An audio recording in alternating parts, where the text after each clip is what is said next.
This young man went to school today just like any other day, but when he arrived, he discovered it was completely deserted. Inhan immediately returned home. But his house was also empty. Not a single person was there, and it didn't stop there. When out of thin air, one golden-haired angel with white wings appeared before him. Although she was very beautiful, Inhan felt more fear than fascination. "Exactly as you think, time on Earth has now stopped, except for you," the girl suddenly declared. Inhan hadn't fully grasped what was happening. Therefore, he even thought the person before him was just a girl in cosplay who was illegally trespassing in his house. The other girl's pride was deeply wounded. She turned her back to prove to him that her wings were the real deal. At first, Inhan wasn't really convinced, but she kept insisting firmly that she was an angel, a messenger of God named Lita, and the reason she was here was to inform Inhan that he was the one left behind. These words, "the one left behind," truly had a huge impact on his mood, because Inhan could never forget. From the elementary school field trip where he was left behind alone, then the middle school training course and the high school math camp, even in college. He was also forgotten during a membership training session, and now it was happening again. Inhan collapsed, muttering to himself, wondering what he had done wrong. But the other girl paid no mind to his feelings. Lita said that all of humanity had been transported to another dimension, except for him, because Earth was about to face a great cataclysm, meaning it was preparing to ascend to a new tier after reaching its maximum experience points. At that time, mana will be released and an ancient record will link with Earth. Humans will then be able to perceive this record, also known as a status. Once mana is released, monsters will also reappear. They are creatures that cannot be easily destroyed by modern weapons. If humanity is not guided, they will go extinct from monster attacks. Therefore, God has paused time on Earth and moved humanity to another dimension to give them time to train and absorb mana. In short, humanity's real bodies are being stored elsewhere. At the same time, avatars were created for them to log into another world. They will learn how to use mana to increase their resistance against monsters. Upon receiving this series of surreal information, Inhan felt his ears ringing. "Monsters can't be defeated with guns or explosives," he asked. "What good are guns and explosives?" Lita replied, "Because a monster is formed from high-level energy. It can't even be killed by a nuclear warhead, which is why mana has become essential." But the more Lita spoke, the more desperate Inhan became. If everything she just explained was true, then what about him? If the merciful God gave all of humanity time to learn about mana, then why was he the only one left behind? When Inhan questioned her about these things, Lita looked very unnatural. I think there was just some kind of error." "Then why don't you fix it?" he yelled. Lita let out a few cold laughs and then said that the portal was already closed. "So fixing the error is a bit difficult." Inhan immediately threw a fit, lying on the ground, crying and screaming. "I won't accept this. Send me to the other world so I can learn to use mana too." Lita quickly reassured him that the merciful God felt pity for him being left behind and decided to give Inhan something else from now until the great cataclysm occurs and humanity returns. There are about 10 years left. During that time, Lita would be the one to take care of and train him. But Inhan was completely hopeless. For 10 whole years, what was he supposed to do? "Why don't you think about training to prepare for the great cataclysm?" Lita suggested. "What's the point? I don't know how to use mana anyway. In that case, you just need to become physically strong." She replied nonchalantly, but Inhan vehemently refused. How could it be so unfair? While in 10 years all humans will have superpowers from mana, he could only be a punching machine. However, Lita gave him no chance to resist, and just like that, his lonely life on Earth officially began. Life went on, and in the blink of an eye, 5 years had passed since humanity disappeared from Earth. During that time, Inhan trained diligently at the gym, while others were continuously accumulating mana and developing abilities to fight monsters. All he could do was cultivate his physical strength, of course, under the supervision of the angel Lita. At first, she was the one who made Inhan do these things. But after 5 years of constantly watching him repeat the same training every day, she started to get bored first. Actually, Inhan was bored to death too, but he had no other choice. So he just had to keep at it. Lita watched Inhan's back intently. It was true that in 5 years his muscles had developed a lot and his strength had improved significantly. Usually it's not easy for someone to focus on one thing for such a long time. "You truly have surprising patience, Joe Inhan. You're really no ordinary person. I knew it from the moment you used your stealth ability to avoid God's gaze." But as Lita was saying this, Inhan cut her off. Are you saying it's my fault that I was the only one not transported to learn mana? Despite being scolded, Lita still flashed a bright smile. To be honest, this angel's cheerfulness was Inhan's only comfort for the past 5 years. She was the only person on Earth he could talk to. Initially, Lita stayed with him quite often, but later she only visited once a week. Inhan's meals were also prepared by Lita. When it was time to eat, his dining table would automatically be set up, and although it might sound a bit unfilial to be honest, she cooked much better than his mother. After Inhan finished eating, the dishes were also cleaned up automatically, which was incredibly magical. Therefore, for all these years, the only thing he had to focus on was just his training. Now that he had basically built a good foundation of health and muscle, Inhan was considering whether to learn martial arts or how to use weapons. Seeing this, Lita was very curious. "How do you plan to do that when there's no one to teach you? I'll just learn online," he replied. This was another miraculous thing on this deserted Earth. The electricity and internet were still working, so he decided to learn from videos uploaded to platforms in the past. But then again, Inhan was extremely curious how humanity had been gone for 5 years, yet the internet servers hadn't crashed. That's because time has stopped. Lita immediately replied, but Inhan had heard this line so many times over the past 5 years that he was sick of it. "When are you going to stop answering all my questions with that sentence? Is that so after that?" Thanks to the guidance of information technology, Inhan began to practice martial arts diligently. Seeing that he seemed hasty, Lita didn't forget to remind him to pay attention to the basic movements. "After all, you still have 5 whole years left." Just like that, another 4 years of martial arts training passed. Then, one day, Lita suggested he try sparring with her because he would improve faster with an opponent. "You mean you want me to fight you?" Miss Angel Inhan confirmed doubtfully. Yes, don't worry and just fight me." Inhan let out a sigh. At first, Lita thought he couldn't bring himself to hit her because they had been companions for 9 years. Who would have thought that after that? Inhan showed a face full of grim determination, then threw a punch containing all his loneliness and resentment from the past 9 years. But unfortunately for him, Lita was a prodigy born for fighting, so without batting an eye, she beat Inhan to a pulp. And from then on, his life became even more miserable, because every day he had to spar with this girl. Honestly, Lita was more like a female demon than an angel. Inhan's lonely and painful days were about to end as the 10-year mark had arrived. But because he wasn't sure what would happen next, he was a little worried. Lita encouraged him, saying that with his current martial arts skills, Inhan could definitely defeat low-level monsters without any problem. Moreover, if he continued to level up, he might be able to use mana like everyone else. "Because I taught you myself, that's proof of your skill," Lita said in a tone full of pride. "You beat me up yourself is more like it," Inhan seriously corrected her. Regardless, Lita couldn't help but praise him for the past 10 years. Inhan had done very well. Now the great cataclysm was about to strike, and of course many things would change. Lita also had to leave. Inhan hoped that they would meet again in the future. That day, she had chosen a smart suit for him.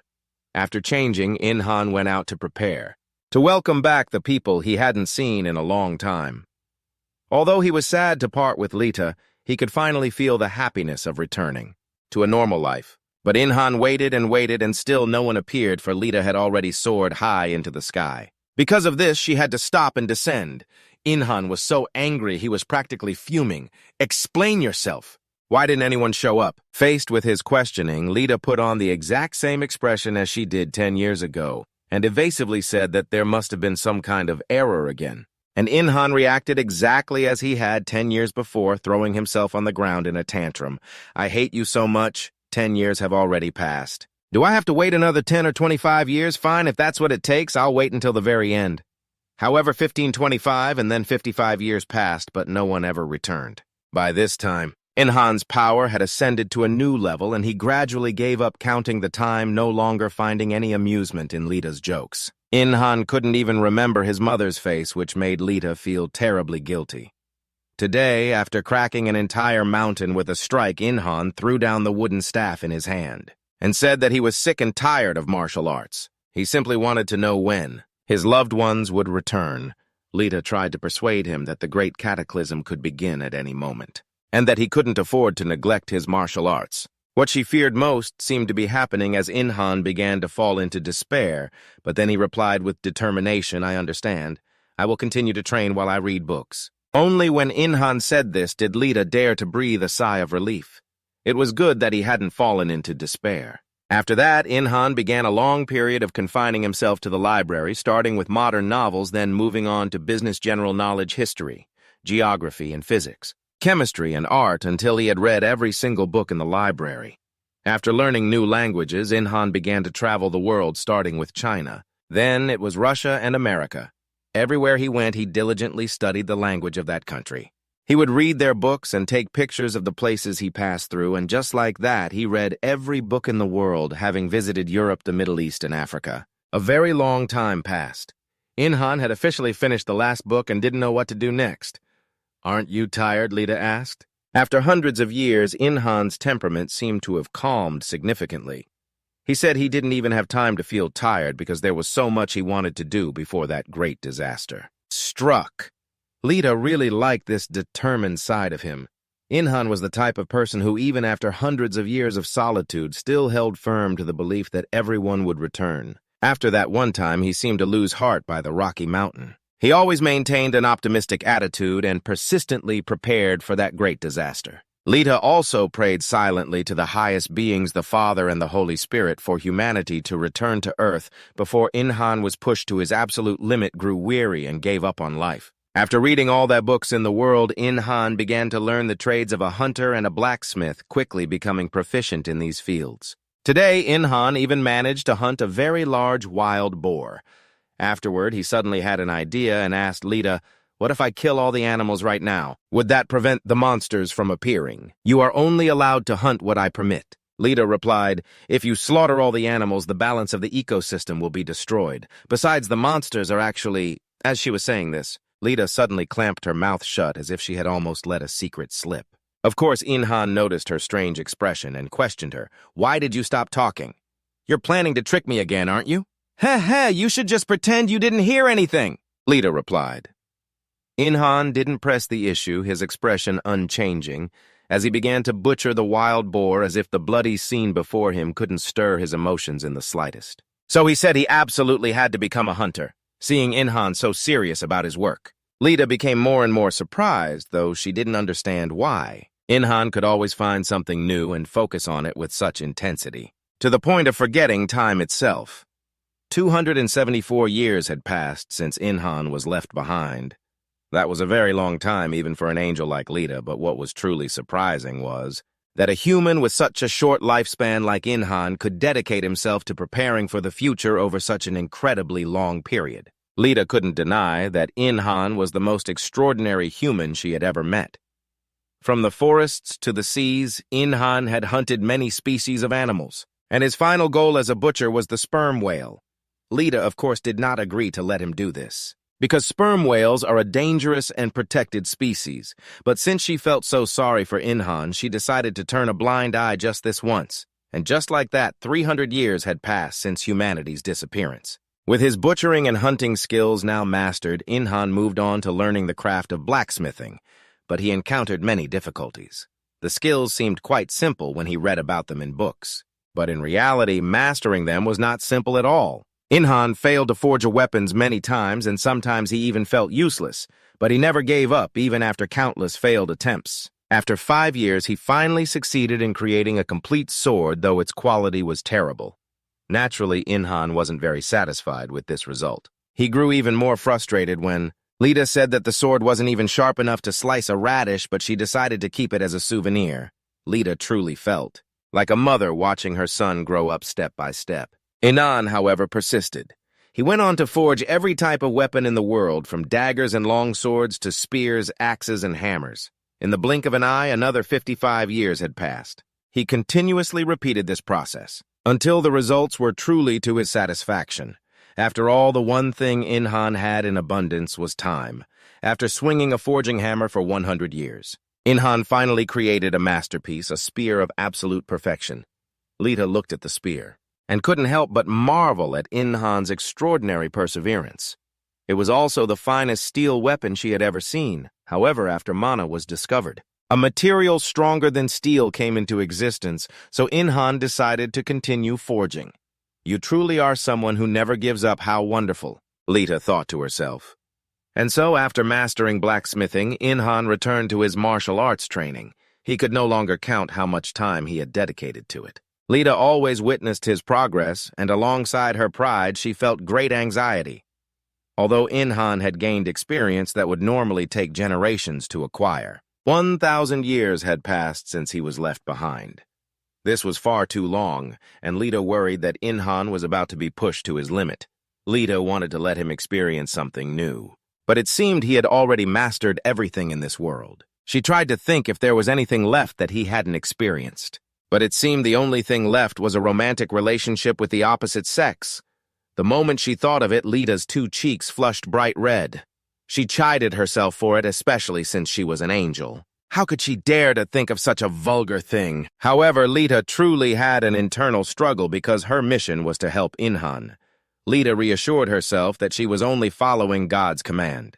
It had nothing to do with her own desires, so her actions were completely justified, seeing Lita so restless and unlike her usual self. Inhan immediately asked, "Hey, what are you doing?" Hearing his call, Lita immediately flew down, flashing a friendly, pageant-worthy smile. "What is it? Is something wrong?" Inhan Lita even deliberately moved in very close to him. As she was trying to find a natural way to bring up the topic of romance, he suddenly realized something wasn't quite right. At first, Lita thought that he was perceptive enough to have noticed her feelings. But the thing that wasn't right was the sword hanging at Lita's hip, which had been twitching. Hearing him say that, Lita also realized something was wrong. This had never happened before. But twitching wasn't all it did as the sword suddenly shot up into the sky. Without a second thought, Lita immediately took flight after it. This was the first sword Inhan had ever forged. She couldn't afford to lose it. Watching Lita's figure shrink into a tiny dot, Inhan was afraid that she might actually get lost. But as he reached a hand out towards Lita, he was shocked to discover something else. The clothes on his body had suddenly changed. Moreover, they had turned into the outfit he was wearing when the earth stopped. Everything around Inhan also began to transform, and he realized it was all returning to its original state of that fateful day. Meanwhile, Lita had soared high into the sky and grabbed the sword. Just then, she happened to glance down at the ground and realized that the great cataclysm seemed to be starting. Inhan, who had been standing firmly on the ground, suddenly began to float into the air. This made a strong man like him extremely panicked, and seeing it, Lita panicked as well. "Oh God, this is so unfair. I didn't even get a chance to say goodbye to Inhan," she thought. But at least Lita still held the first sword Inhan had ever forged in his life. That was some small comfort. At this moment, Lita could no longer lie to herself that she had truly grown to like Inhan after a long 1,000 years, but she had no idea when they would ever meet again. Inhan could vaguely see Lita's figure now, just a tiny dot against the blue sky, and he guessed this was the end for them. It was just so sudden, without a single word of farewell. Inhan couldn't help but remember the first day the two of them met. Then he wondered if he could see her again if he also became a high-level being like an angel. Along with the strange feelings that had developed between the two of them, the one thing Inhan had longed for most over the past 1,000 years had finally happened. Humanity returned looking no different than they did 1,000 years ago.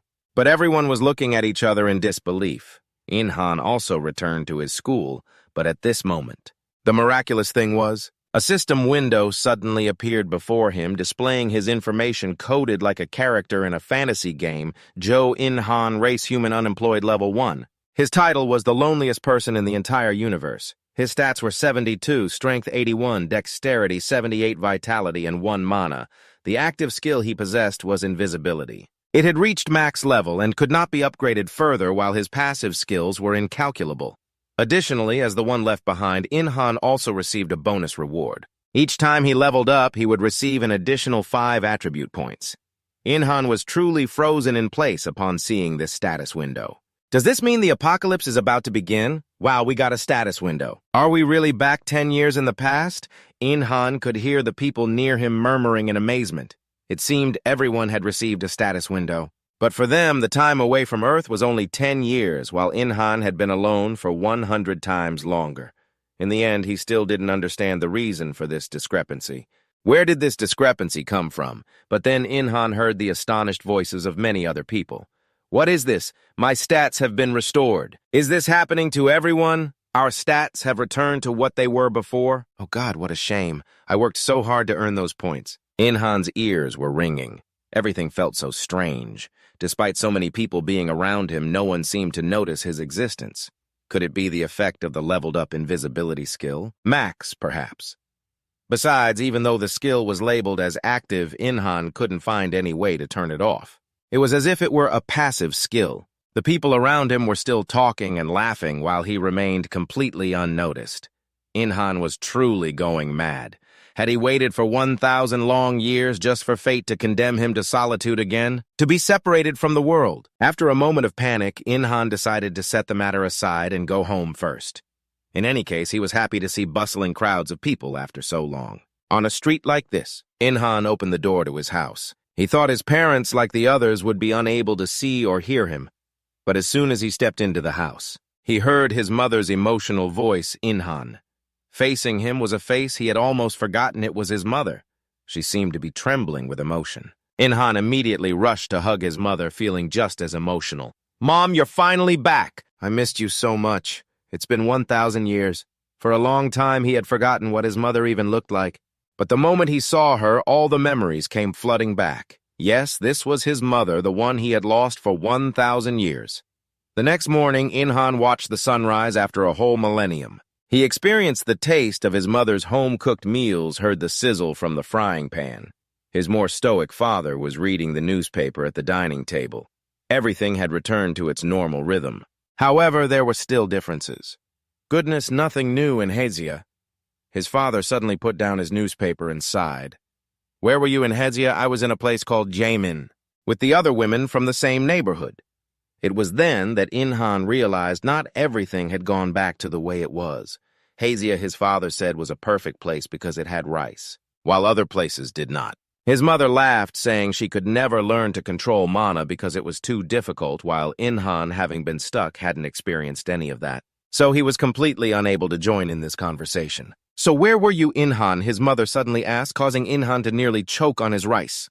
What was he supposed to say? Could he tell them he was trapped on Earth and lived that way for 1,000 years, while for them only 15 years had passed? Inhan didn't want to make his parents worry too much, so he felt it was better to hide the truth.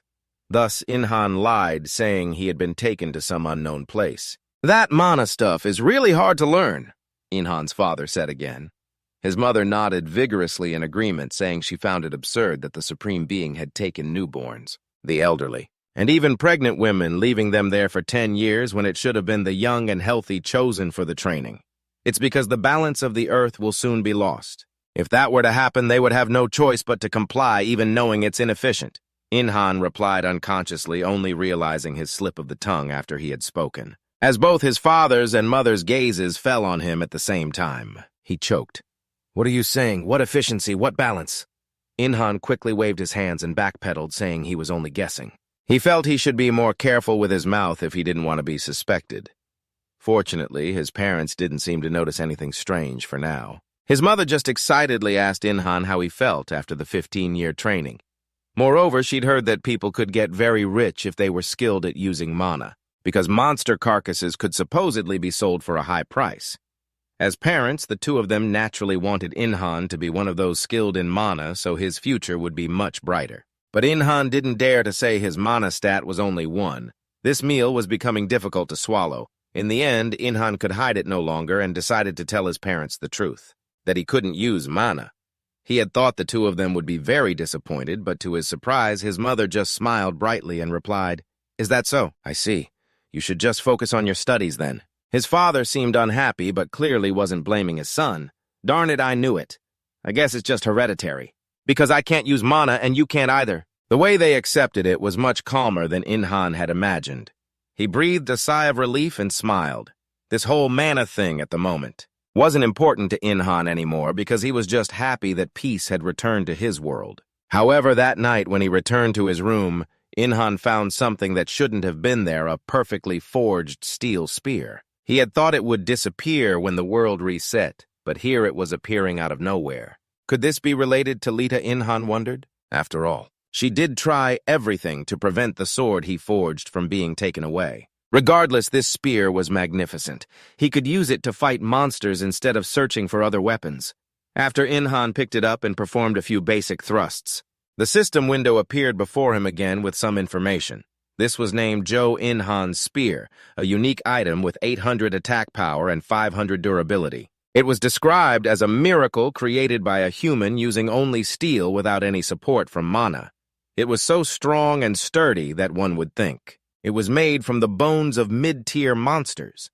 Inhan stared at the item's stats for a moment. He had no idea if 800 attack power was high or low, but now it seemed he had to start gathering information. So Inhan went online to check the forums, which now had quite a few posts. After having read every book in the world, he was overjoyed to finally see posts on social media from those who had returned from the other world. They started posting the information they knew. Inhan glanced over the charts about levels and the monsters predicted to appear. He would need to defeat them all. It seemed an average person could fight a level 5 monster, but a player had to reach level 7 to meet the minimum standard for a warrior from the other world. After reaching level 10, they will start receiving job classes like swordsman, archer, and so on, and when they reach level 50, humans are considered very powerful and can receive new skills specialized for their own job class. The third job class advancement will occur around level 100, and from then on, such individuals are considered a powerful resource for an entire nation due to such difficult conditions. Almost everyone stops at the third job class advancement, and currently, there are no reports of anyone having advanced to the fourth class, and there are many speculations that high-level monsters like dragons or Bahamut could be equivalent to someone with a fourth or fifth class advancement. Inhan had gathered quite a bit of useful information, and he decided to rest and ask a few more things. When he goes to school tomorrow, it had been a long time since he had been to a lecture hall, and the thought of going back to school tomorrow made him as excited as a child on their first day of first grade. Somehow life seemed normal, as if nothing had affected this world at all. "I miss Lita so much," Inhan unconsciously mumbled. "Lita would be very happy to hear what you just said." Suddenly a voice rang out in response, startling Inhan. "Who is it who just spoke?" Inhan spun around but saw no one. "I was once punished by the heavens, but it's all right. From now on, learn how to use mana." Another intruder. Inhan turned back again, but the creature that appeared before him made him freeze because it was also an angel. It was just that its size was as small as a fist. This person introduced herself as Eartha. This scene felt familiar. Inhan felt as if he had returned to a situation he experienced 1,000 years ago. Why do angels always barge into his life like this? Eartha sat down on Inhan's stack of books and began to complain about her life. She said that controlling mana is very difficult, and that's why God created a body for me and sent me to another world for 15 years to practice controlling mana. "That's your problem, not mine," Inhan retorted with a pout. He had even thought that Eartha came here to teach him how to control mana. Turns out he had been mistaken. "That's why I have to be here," Eartha replied resentfully. Then she added that in the heavens, someone had made a very strong demand for justice for Inhan. That person said it was unfair to just leave you like that when all you had done for 1,000 years was train diligently and never give up. In the end, the Supreme Being asked another angel to help so you could learn to control mana in a short time. Inhan immediately understood who the person Eartha was talking about. Was Lita. It seemed that after they said goodbye, she had fought for his rights with all her effort. But Inhan started to wonder why Lita didn't come herself. Eartha shrugged and replied that her superiors were worried about an angel and a human becoming too close. "That's why they sent me instead, and it turns out their worries were justified, because a different kind of feeling had already blossomed between those two." And then the little angel started sizing Inhan up from head to toe with a precocious expression, then mumbled, "But something is a little different from what Lita reported." What's a little different? Inhan wondered.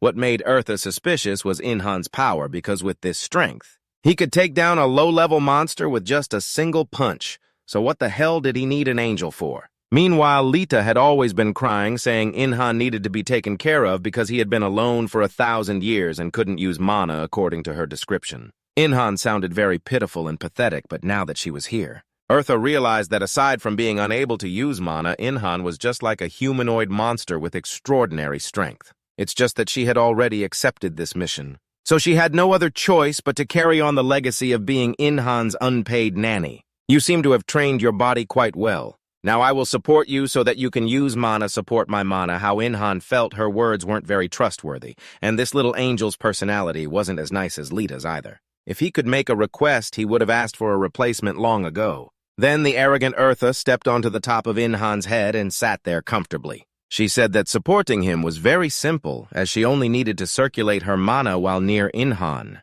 After all, she was a higher-class being than him. Just by Eartha sitting there, his awareness, mana control, and growth rate had already increased tenfold. If we were back in the days when mana didn't exist, even if Lita stayed by your side for 1,000 years, you wouldn't have been able to do anything, but things are different now. Mana has been restored, and according to my calculations, just one more year will be enough, Eartha declared. But hey, are you really planning to sit up there the whole time? Inhan couldn't stop being suspicious of his new teacher.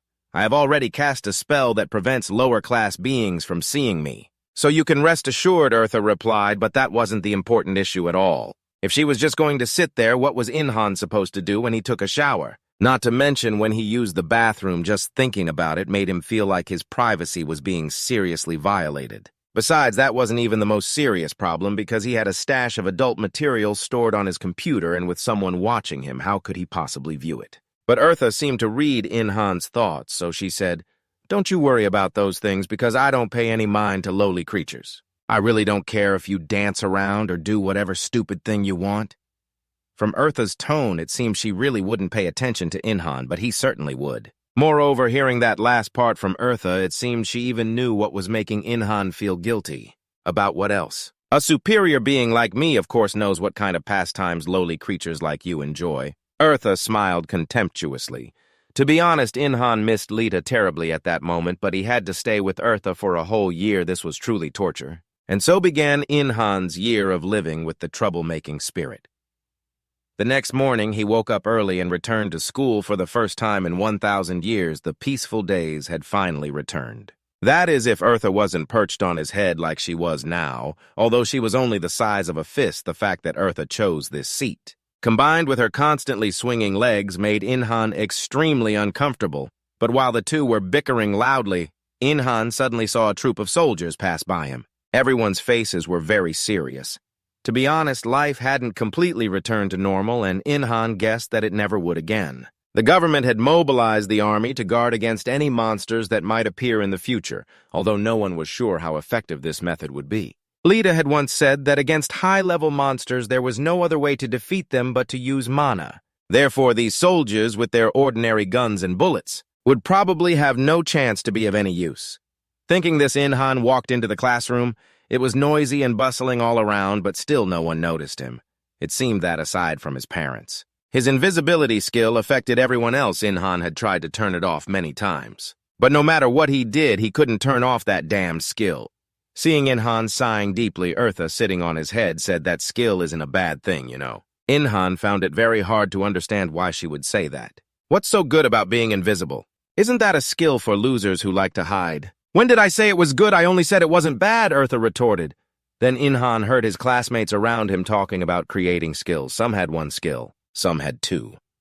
Because he was the one left behind, Inhan couldn't keep up with the conversation of those who had gone to study abroad in another world for these 15 years. So he asked the little spirit, Eartha, what are they talking about? Eartha tried to explain in the simplest way possible that those classmates were combining fragments of mana and their disastrous experiences in real combat to create some kind of attack skill. The reason she used a harsh word like disastrous was because in her eyes, humans were just lowly creatures not worth a second glance, and even if you gathered all the skills that they were boasting about, they would still be inferior to the invisibility skill of the person on whose head she was currently sitting.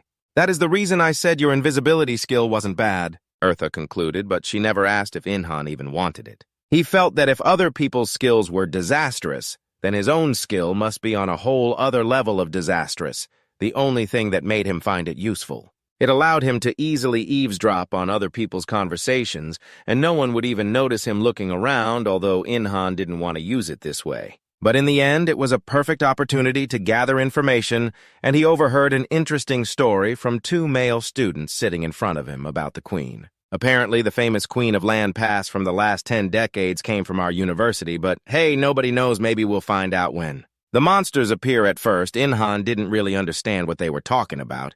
He just guessed that a female student from his school had once displayed exceptional talent in the world of mana cultivation and was hailed as the Queen. Besides being curious about which student at this school was the Queen, The students were all discussing when the dungeon would appear, and Inhan listened intently, learning that along with the dungeon's appearance, there was also something called a level restriction.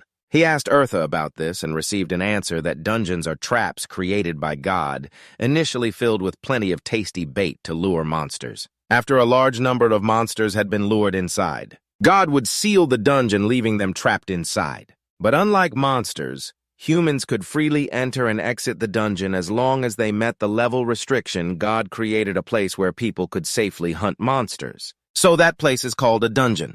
Then why don't we just trap the monsters in there forever? It's not like they can get out anyway, Inhan wondered again. Eartha explained that after a certain period of time, in other words, a cycle, the dungeon would release a number of monsters to the outside, which is why humans had to exterminate monsters in the dungeon periodically if they didn't want them to escape. Furthermore, from the beginning, there were intelligent monsters that weren't caught in God's trap. And there were also some that weren't very intelligent but were strong enough to break the barrier and escape. They banded together and created new dungeons as their own territory. Sounds pretty difficult, huh? Inhan clicked his tongue. Just as they were talking, the professor walked into the classroom.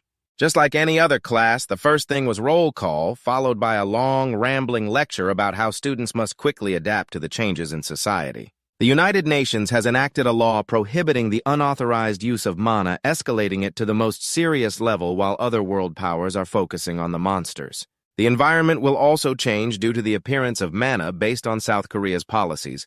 Countless companies will go bankrupt while others will soar. Inhan couldn't help but slump onto his desk. He obviously came here to learn, but anyone could have said what the lecturer was saying. He began to seriously wonder if he really needed to attend school and pay the sky-high tuition just to listen to this meaningless drivel. In an age where dungeons and monsters are about to appear, what good would a bachelor's degree be in the real world? Consider a simple example. Between the ability to use mana and a university diploma, people would definitely choose the former unless the university professor taught a course on mana control. Eartha seemed to have read all of Inhan's thoughts and said that the most effective way to practice mana control is to hunt monsters. He jumped when he heard her say that. But I don't want to take any risks. Eartha shook her head, saying that they were still in the early stages of the cataclysm, so the monsters were still quite weak. That's exactly why Inhan has to practice hunting while they're still weak. That's the only way to gain experience points and raise his level. But even so, he was still afraid because he was only level 1 and couldn't even use mana like other people. But you have an excellent physique. With your physical strength alone, you can defeat monsters level 25 and below. Eartha brought up something Inhan thought he had completely forgotten. That's right. For the past 1,000 years, he had been frantically training his body and learning martial arts among a gazillion other skills. Why not use those skills and give it a try? Just as he had that thought, a loud noise came from outside, and all the students rushed to the windows to see. And Inhan, of course, tagged along with them. The scene outside was truly horrifying because the monsters had appeared. But this seemed like a good opportunity for Inhan to test his abilities. After 1,000 years of insane training, a giant mantis was crawling toward the building. Eartha calmly opened her mouth and said the tutorial has now ended. From now on, humanity will have to learn to survive on its own. At the same time, the students were in complete panic. Some were terrified, while others bravely suggested forming a hunting party. However, that idea was quickly snuffed out by the death of an ability user down below. They grew increasingly panicked and finally turned to run away. Inhan stared blankly at this scene. A bit speechless, he mumbled in confusion, "Am I being left behind again?" Eartha spoke coolly, as expected of the only one left behind by humanity. Hearing this, Inhan grunted in displeasure. "As if I enjoy being left behind anyway. What's the deal with this thing?" Eartha asked doubtfully. "Are you planning on fighting it?" He replied nonchalantly, "Well, it looks weaker than a sperm whale." Eartha found this comparison a bit funny. She said flatly, "Monsters are a little different from animals. Their exoskeletons are unusually sturdy and their physical strength is on another level. However, it doesn't look like it's over level 200. So it shouldn't be a tough opponent." As Inhan listened, he broke off a chair leg, then he swung it around in a circle and nodded in satisfaction. "I can control this easily." Eartha stood to the side, watching this display in a daze. She thought to herself admiringly that Inhan had a very strong core and perfect muscles for balance, therefore monsters below level 25 would be no problem for him. Unaware of her thoughts, Inhan continued to test the wooden club in his hand. A sudden gust of wind grazed Eartha's face, leaving her stunned for a long moment. Inhan then cheerfully exclaimed, "All right, this will work just fine now." Eartha, after recovering from her shock, looked at him bewildered and asked, "You crafted a decent weapon really fast." "Your craftsmanship is pretty good." Inhan, embarrassed by the praise, scratched his head and said, "Really? I used to get bored a lot, so I taught myself how to make things." Eartha suddenly recalled Lita's complaints when she returned to heaven. Didn't she say he couldn't do anything at all? He was completely different from what she had described. His physique is the ultimate result of grueling training. While she was lost in thought, Inhan spoke up again. "It would be great if I had brought the spear from my house." "But it's fine, he had already made 3 spears just from wooden chair legs." Inhan thought of something, looked up at Eartha, and said, "People will notice if I cause a commotion downtown." "But I want to conceal my identity," Eartha thought for a moment and suggested just wear a mask. Elsewhere, down in the city, the monster had started its rampage, even slicing a massive towering statue in half. The giant mantis was running wild. No one could stop it. Just then, a figure appeared from the sky. It was Inhan, except he was now wearing a mask. He swooped down like lightning and kicked the mantis in the head. Immediately, a series of notifications appeared before Inhan. He had gained 800 experience points. He had also reached level 3 and his stats had increased. Inhan muttered in astonishment. So this is what leveling up feels like. Level is a system where Akashi records and connects all creatures in the world, allowing them to absorb new power by taking an opponent's life and absorbing all the experience points gained from it. What surprised Inhan even more was that his mana was also increasing. Even if just by a little while he was rejoicing, Eartha's impressed voice suddenly came through. "What has gotten into you? Have you finally discovered the joy of violence?" Inhan snorted in annoyance. "That's right. One of these days I'm going to punch you." Just then, 2 monsters approached from behind, trying to ambush him. Unfortunately for them, Inhan had already noticed. He curled his lips scornfully. "Now that I think about it, I've never learned how to fight a group." As soon as the words left his mouth, the wooden club in his hand went flying. The 2 monsters quickly dodged out of the way. Eartha's voice reminded him, "Just use your body." Inhan was a bit confused, but he quickly charged forward with his wooden club. Inhan swung it powerfully in a wide arc. The monster was sent flying, and he gained 700 experience points from it. He laughed happily. So this is what Lita was always talking about, but Eartha's voice warned him, "Don't relax just yet. Watch out above." Inhan heard her and looked up, and sure enough, he saw a swarm of monsters in the air, but he didn't hesitate for a second. He leaped into the air, the wooden club in his hand, killing a monster with a single sweep, but at the same time, another one appeared behind Inhan.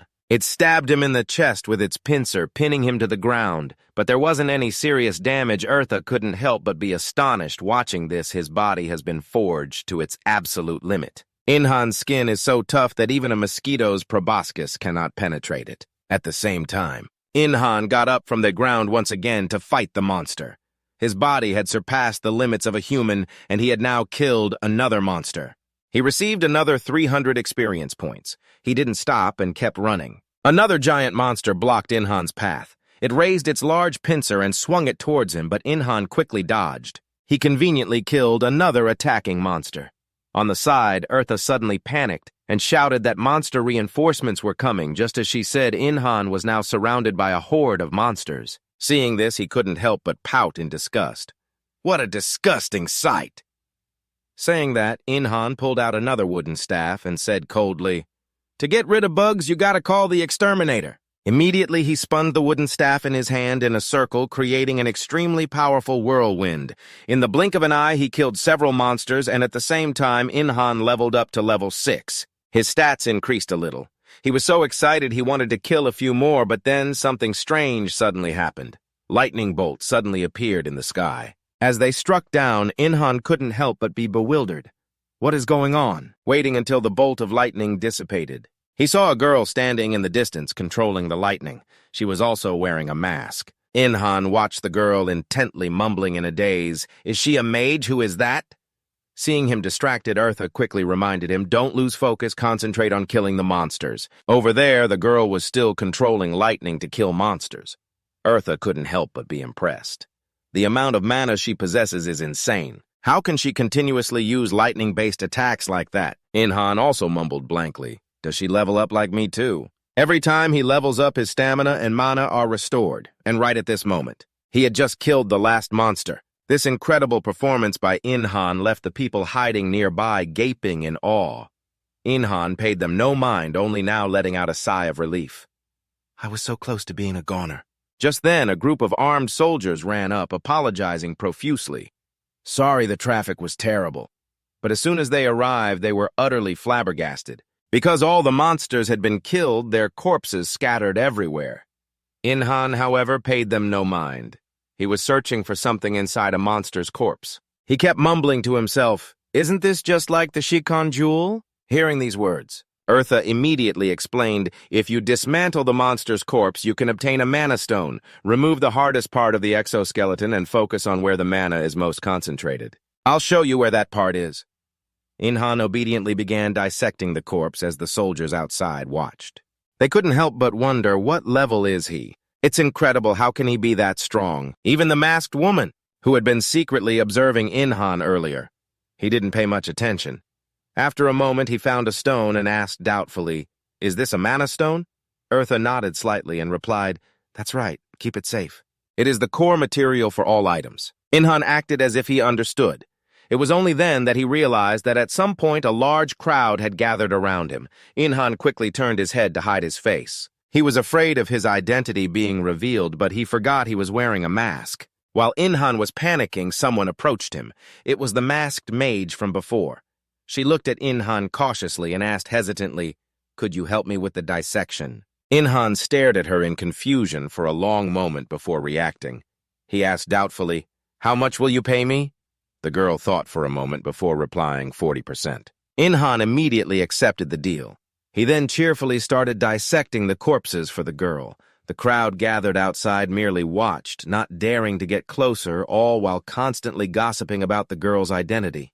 But there were still some so infatuated that they wanted to approach her, even if it meant getting struck by lightning, leaving those standing nearby fucking speechless. What a bunch of simps. Meanwhile, as Inhan dissected the corpses, he thought to himself, "It seems she's the one they call the legendary queen. She's truly strong." But his thoughts were soon interrupted by the chatter from the crowd outside. He was a little speechless right then. Eartha spoke nonchalantly. "See, isn't your concealment skill great? You can do whatever you want while wearing that mask, and no one will be able to clearly remember you." Hearing this, Inhan felt a twinge of sadness. So he took out his frustration on the monster corpses. They couldn't even rest in peace. A moment later, he finished the dissection and handed a stone to the queen. Holding it, she thanked him. After his work was done, Inhan approached the soldiers and spoke. "I've finished my business here. I'm leaving now." However, the leader wouldn't let him go so easily. He immediately stopped him. "We have a few questions. We hope you will cooperate." The man's gaze was intimidating, but before he could do anything else, he was zapped by lightning, making his scalp tingle. The one who attacked was, of course, the queen. The only one who could control magic here was her. When the crowd outside saw her act, they immediately cheered. Seizing the opportunity, Inhan grabbed his bag of items and made a quick escape. "I need to get out of here before things get any crazier." Seeing this, Eartha reminded him, "You don't need to worry." He didn't understand what she meant when suddenly someone shouted, "Hey, where did the guy in the mask go?" Although Inhan tried waving to everyone to show he was there, unfortunately no one saw him at all. He slumped to the ground in despair. Seeing this, Eartha pouted and said, "Didn't I tell you that you don't need to worry?" Inhan cried his eyes out, mumbling, "It's weird. This is what I wanted, but why do I feel so sad?"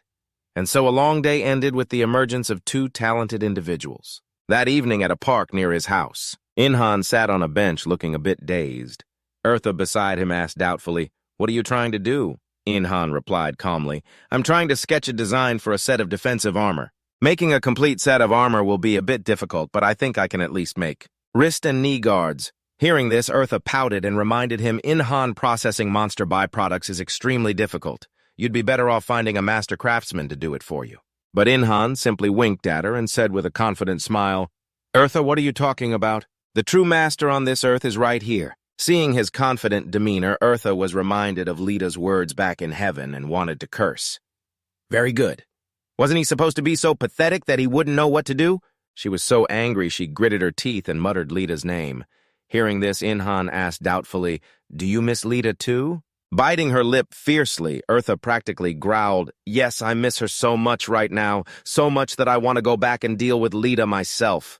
Eartha just couldn't shake the feeling that Inhan was cheating somehow. With that thought, she suddenly cleared her throat. "Ahem. Inhan, do you know anything about mana crafting? Inhan immediately shook his head. Not a thing! Eartha breathed a sigh of relief. I see. Since you can't perceive mana, of course you wouldn't know.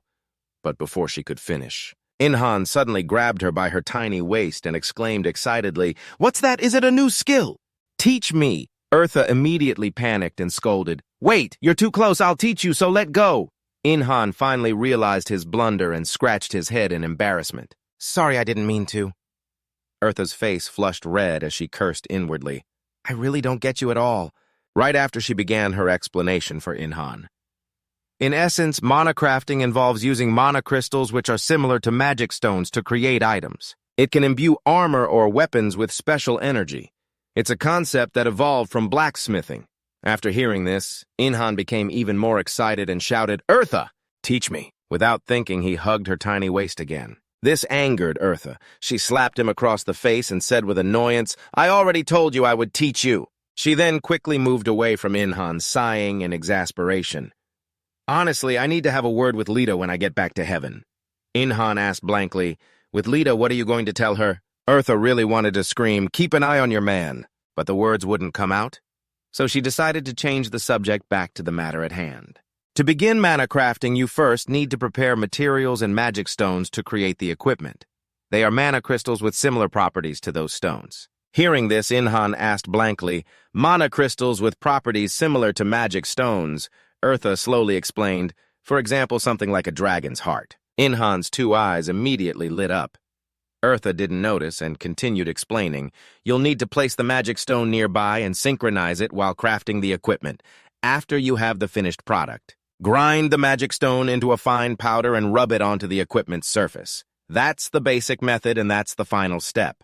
Then the equipment's stats will increase. After hearing this, Inhan asked in confusion, You don't even have to do that much and it's already finished. Eartha continued to explain that the basic form would simply enhance the equipment's performance and add stats, while the mana crafting form could grant special abilities. That is called an enchantment, however. She said it's a bit difficult, and Inhan would struggle with it since he couldn't control mana yet, which made him a little downcast. But he quickly cheered up and said cheerfully, Even so, just tell me anyway. Eartha won't know until I try, right? Eartha was a little surprised by his words. She sighed and said that to grant equipment special abilities, the owner must know how to control mana to imbue it with magic stones. By perfectly imbuing equipment with magic stones of different attributes, one can create their dream gear. It could generate fire or ice. Or it could have a percentage chance to block damage. It could even have the effect of restoring the owner's health. The owner's will is very important in determining which effect will be granted. The quality and attributes of the magic stones will also determine the final product. Inhan frowned slightly and said in a low voice, That's true in theory. But achieving a skill like that is really difficult. I'm not sure if I can do it. However, he then got to work. Eartha, watching from the side, couldn't help but marvel at how truly skilled he was. A moment later, a set of gauntlets and greaves was forged. Next, Inhan began to sprinkle dust from the magic stone onto the equipment. Eartha, in disbelief, muttered, You actually succeeded, even without having any skills. Inhan smiled happily and said, I've done it now. It's all a skill. Eartha frowned thoughtfully. You're not wrong. Inhan understood this concept immediately, and he's a rather quick learner if Inhan adapts to everything like this. He could possess truly astonishing power in the future, thinking. This Eartha continued, You've created a set of defensive armor. What are you planning to do? Inhan thought for a moment before answering. Just wait and see. I'm not finished yet. I still have one magic stone. Saying that, Inhan closed his eyes to concentrate, and in the blink of an eye, a stream of energy appeared around him. Seeing this, Eartha's eyes widened in astonishment. No way. Are you trying to add another effect to the armor right now? You can't even use mana. That's too reckless. But Inhan didn't care about that. He continued to add the effect. He wanted something like a mantis's scythe. The mana stone in his hand began to dissipate. Eartha waited nervously. It would be a huge waste if Inhan failed now. How could he have come this far already? Watching the stone in Inhan's hand dissolve bit by bit, Eartha grew more anxious. After hesitating for a long while, she decided to stop thinking and would grant it the smallest amount of her mana right after that. The mana stone, which had only a little bit left, was now brimming with energy. Inhan couldn't help but widen his eyes in shock at this sight. At this very moment, mana energy enveloped his body. Until it converged at a single point in front of Inhan, the gauntlet had been enhanced with an effect. Eartha then asked worriedly, Did it fail? No.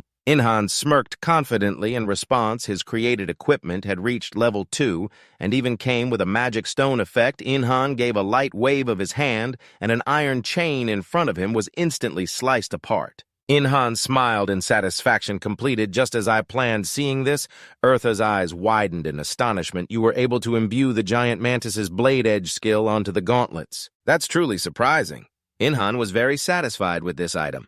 He smirked again and said, now things are going to start getting busy. Eartha finally regained her composure, nodded, and spoke. That's right, you'll be busy now crafting other necessary items. But Inhan shook his head and said no, not that, which left Eartha a bit bewildered. Before she could understand what was happening, he got up and ran off. I need to run now because I broke the swing set. Eartha hurriedly shouted, I'll use recovery magic, so don't just leave right away. But he had already run out of the park after yesterday's mantis attack. The media had reported on the two individuals, Inhan and the Queen. Inhan heard this but didn't have much of a reaction.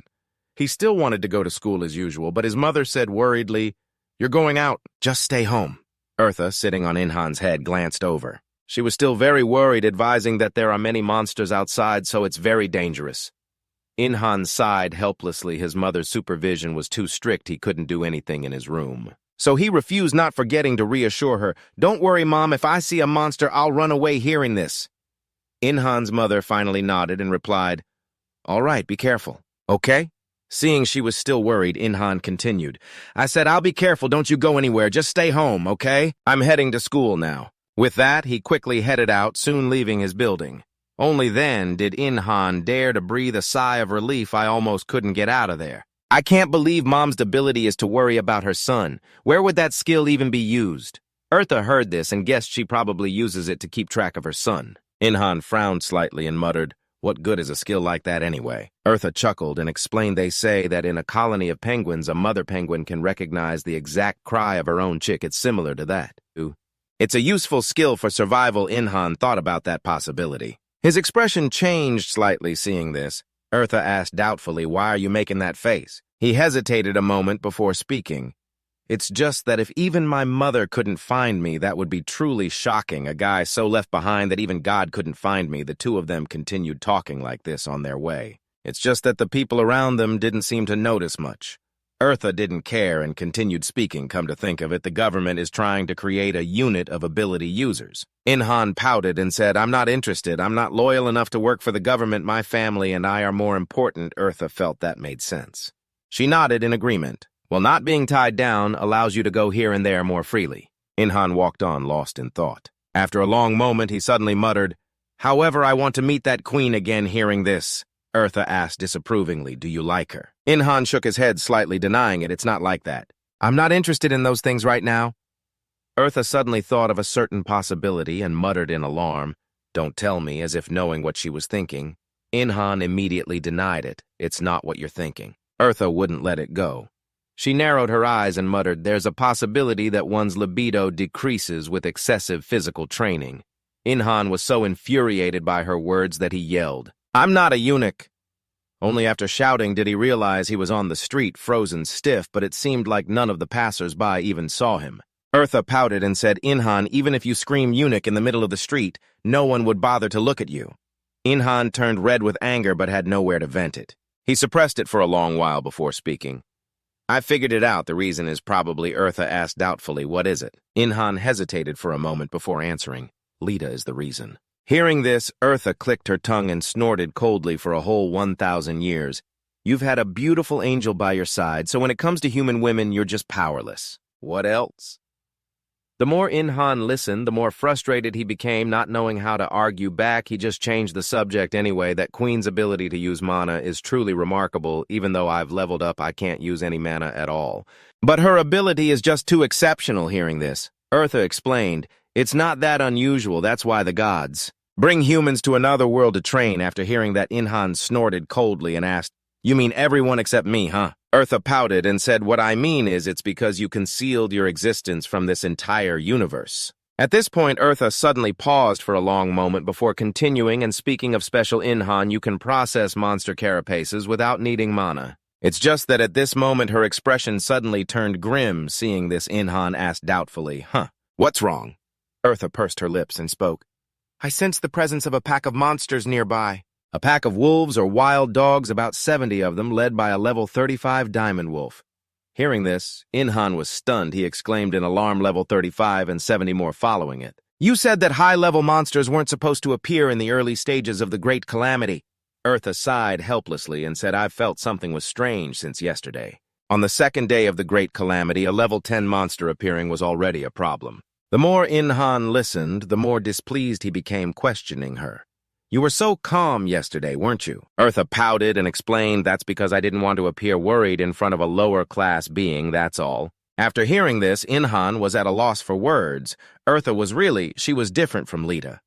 Eartha was like an arrogant, wealthy young lady. It felt like she was secretly drawing a line between lower-class and higher-class beings. Compared to Eartha, Lita was a bit foolish at times, but was kind like a big sister. Thinking of this, Inhan suddenly found himself missing Lita. Seeing his expression, Eartha gave 2 dry coughs and said, I'll be honest with you. Inhan looked at her bewildered, waiting for her to continue speaking.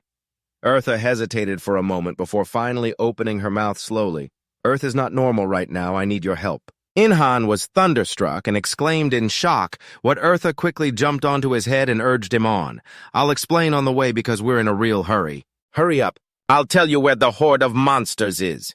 Inhan was at a loss for words and could only run in the direction she pointed. Settled comfortably on his head, Eartha slowly explained that God had teleported all of humanity because of an impending cataclysm and trained everyone to use mana. But God left the animals behind on Earth just as they were. It was because God thought they would be fine even without anyone to look after them for 15 years. However, due to an unknown anomaly, the flow of time on Earth was severely distorted. In the end, 15 years in other worlds became 1,000 years on Earth. Inhan was shocked to hear this. He had been with Lita all this time without realizing 1,000 years had passed. While Inhan was lost in thought, Eartha grabbed his hair and pulled. That way to the right, Inhan quickly turned right, shouting in frustration, My hair is all falling out. Eartha didn't care, and continued explaining. Although time has now been reset, the animals that were supposed to live for only 15 years have existed for 1,000 years and have undoubtedly undergone a drastic transformation. All of this combined has created monsters on Earth that are now much stronger than those in other worlds. While they were talking, Inhan had reached a place where a pack of wild wolves was gathered. Their 2 eyes were filled with ferocity, and their mouths were stained red with blood. Inhan looked at them in terror, muttering in fear, Earth is doomed. Eartha looked at the wolves in front of them. She sighed and said, That is why we need your help. Heaven is doing its part to restore the balance. Inhan listened as he put on his mask, and Eartha continued to speak. Until the restoration is complete. We want you to take on the duty of exterminating the monsters. Of course, when you defeat them, they will give Inhan a worthy reward. At that very moment, a pack of wolves had noticed Inhan and immediately attacked him. Inhan quickly leaped high into the air to evade. He took out his spear and said nonchalantly, This seems like a very difficult and troublesome task to take on. Hearing this, Eartha's heart sank, her mood hanging by a thread. But it wasn't long before Inhan spoke again. I won't refuse. Immediately after, he shot down from above, roaring aggressively. That's why I love this with a loud crash. A powerful energy burst forth, sending the wolves in front of him flying. Some died and some were injured. Inhan gained a lot of experience, leaping to level 9. His stats also increased significantly. Seeing this, Eartha's expression changed. She bewilderedly scolded him, Inhan, are you an idiot? Inhan looked at her helplessly and shook his head. It's not like that at that moment.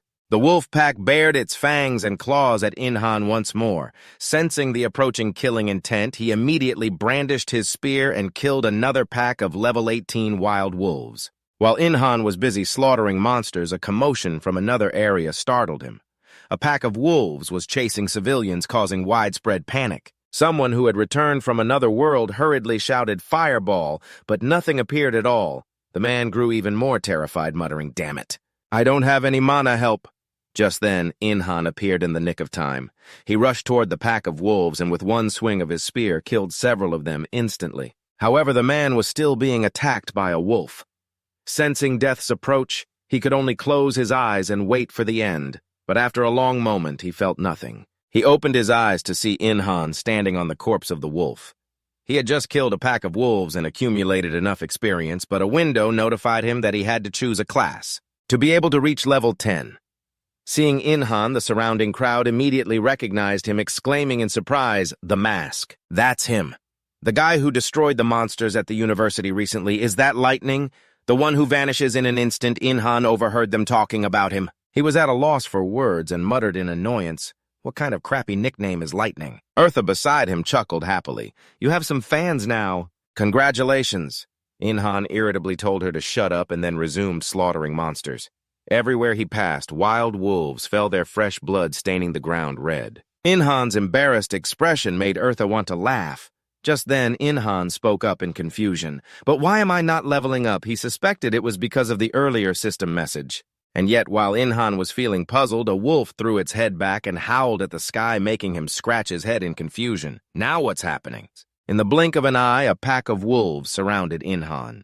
He muttered in confusion, "Since when did they all get here?" Eartha immediately warned him. "It looks like those wolves received some kind of command, be careful." Hearing this, Inhan couldn't help but remark, "They're quite intelligent. If he stepped backward, he would lose his balance, but if he defended, he would surely be bitten."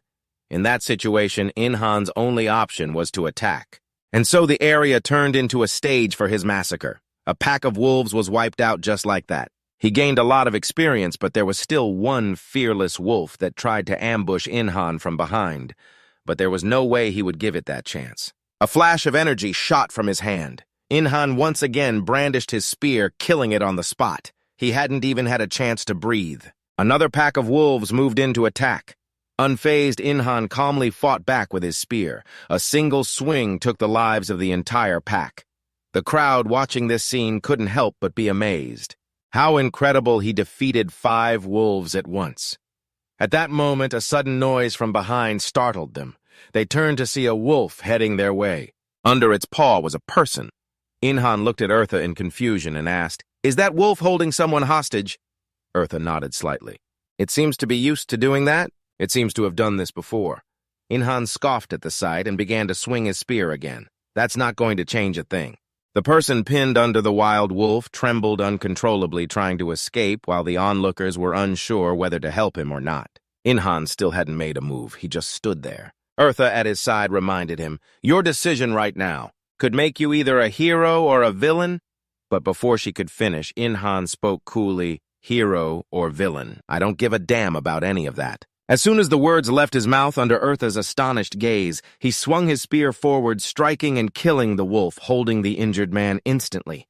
Seeing this, the wolves behind it grew fearful. Inhan snorted coldly and said, "If someone is in danger and I can save them, then I will do everything in my power to do so. But I can only do what is within my ability. I am not a hero, I'm just an ordinary human being, at this moment." The 2 eyes of the wolves staring at him were extremely vicious, as if they would not be satisfied until he was dead. Immediately, 2 of them slowly advanced on Inhan.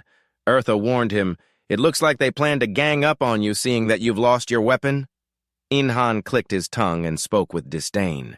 "These arrogant wolves." At that moment, a wolf lunged toward him, opening its fanged maw to tear him apart, yet Inhan remained perfectly calm. He casually swung his arm, and the bracer on his wrist slammed into the wolf, killing it instantly. He snorted coldly. "Don't think that spear is my only weapon. I'll show you all the fruits of 1,000 years of training with the Queen of War." Come on, Inhan now seemed to be dancing among the wolf pack, weaponless, using only his bare hands. Eartha watched from the side and couldn't help but think to herself, "Inhan, you're not the type to foolishly sacrifice your own life to protect others, but you act faster and more decisively than anyone else, to achieve the greatest effect in the shortest amount of time. Lita has raised a magnificent monster over 1,000 years. It's just that looking at what Inhan is doing now." Eartha was shocked. This wasn't what Lita had taught him at all, but rather a style he had developed on his own. The crowd outside watched the spectacular performance of Inhan and couldn't help but cheer. "He's so strong. That was amazing, Lightning. His entire body is a weapon. How impressive." Inhan paid no attention to the crowd and focused on wiping out the wolf pack. Before long, he had taken care of all of them. But just as he finished, a gun barrel was aimed at his head. A voice rang out from behind, "Freeze, don't move." Startled, Inhan turned his head and saw a group of soldiers who had appeared at some point. They were aiming their guns at him. This sight angered the onlookers, who immediately began to shout, "Why are you pointing your guns at him? Lightning wiped out all the monsters, and he saved the hostage, too." These words left the female lieutenant in charge stunned. She muttered in astonishment. He destroyed all of them. At some point, the female lieutenant had her people secure the scene to investigate while she ran to In-han's side and said apologetically, "The Flash, I'm sorry about what happened earlier." "Do not misunderstand," the female lieutenant said. "I did not mean to shoot. I just thought there was still a monster left." She just kept rambling on like that, confusing her subordinate, who reminded her, "Lieutenant, he has not been listening to you this whole time." The female lieutenant was startled and looked again, and sure enough, there was no one in front of her. She exclaimed in disbelief what he disappeared again. As expected, he was as fast as a flash of lightning. In-han, standing just a few steps away, heard this and was a bit speechless. He was still right here. But he did not pay much attention and started to butcher the wolves' carcasses, but he was using a spear. In-han thought he needed to make a butcher knife first and had to find a place to forge it. While he was concentrating, the female lieutenant spotted him and immediately ran to his side, talking non-stop. "Please just hear me out." In-han shook his head, refusing no, no, and no. The female lieutenant's expression immediately turned sour. She hesitated and asked, "Do not tell me you have some dissatisfaction with the military or this country." In-han replied coldly again, no. She still did not give up and continued to persuade him, "Then please cooperate with us." He just kept refusing, which made the female lieutenant extremely frustrated, and she asked doubtfully, "Why not?" In-han stopped what he was doing for a moment. He had a feeling he would get into trouble if he agreed. Eartha, sensing his thoughts, immediately agreed, "That is right." In-han, hearing the voice in his ear, was startled and questioned, "You are reading my mind again, are you not?" Eartha pouted and replied, "I do not need to when your thoughts are written all over your face." He grumbled discontentedly, "But I am wearing a mask." The female lieutenant saw In-han muttering non-stop and even trembling with anger, confused as to what he was doing. But just at that moment, a wolf that had slipped through the net charged towards the soldiers. In-han immediately killed it with a single punch. Eartha was still by his side, advising, "It is best not to get involved with the military or the government. Acting on your own will be much more effective." Hearing this, In-han sighed reluctantly. He pouted and said, "But it is a bit tiring to have to handle everything alone." "Is it not?" Hearing that, Eartha did not know how to reply. A while later in the alley, where the wolf pack had rampaged, the female lieutenant, after handling everything, sighed non-stop, "I should not have been treated like that. If I was not wearing this military uniform, should I quit my job?" As she said that, she sighed.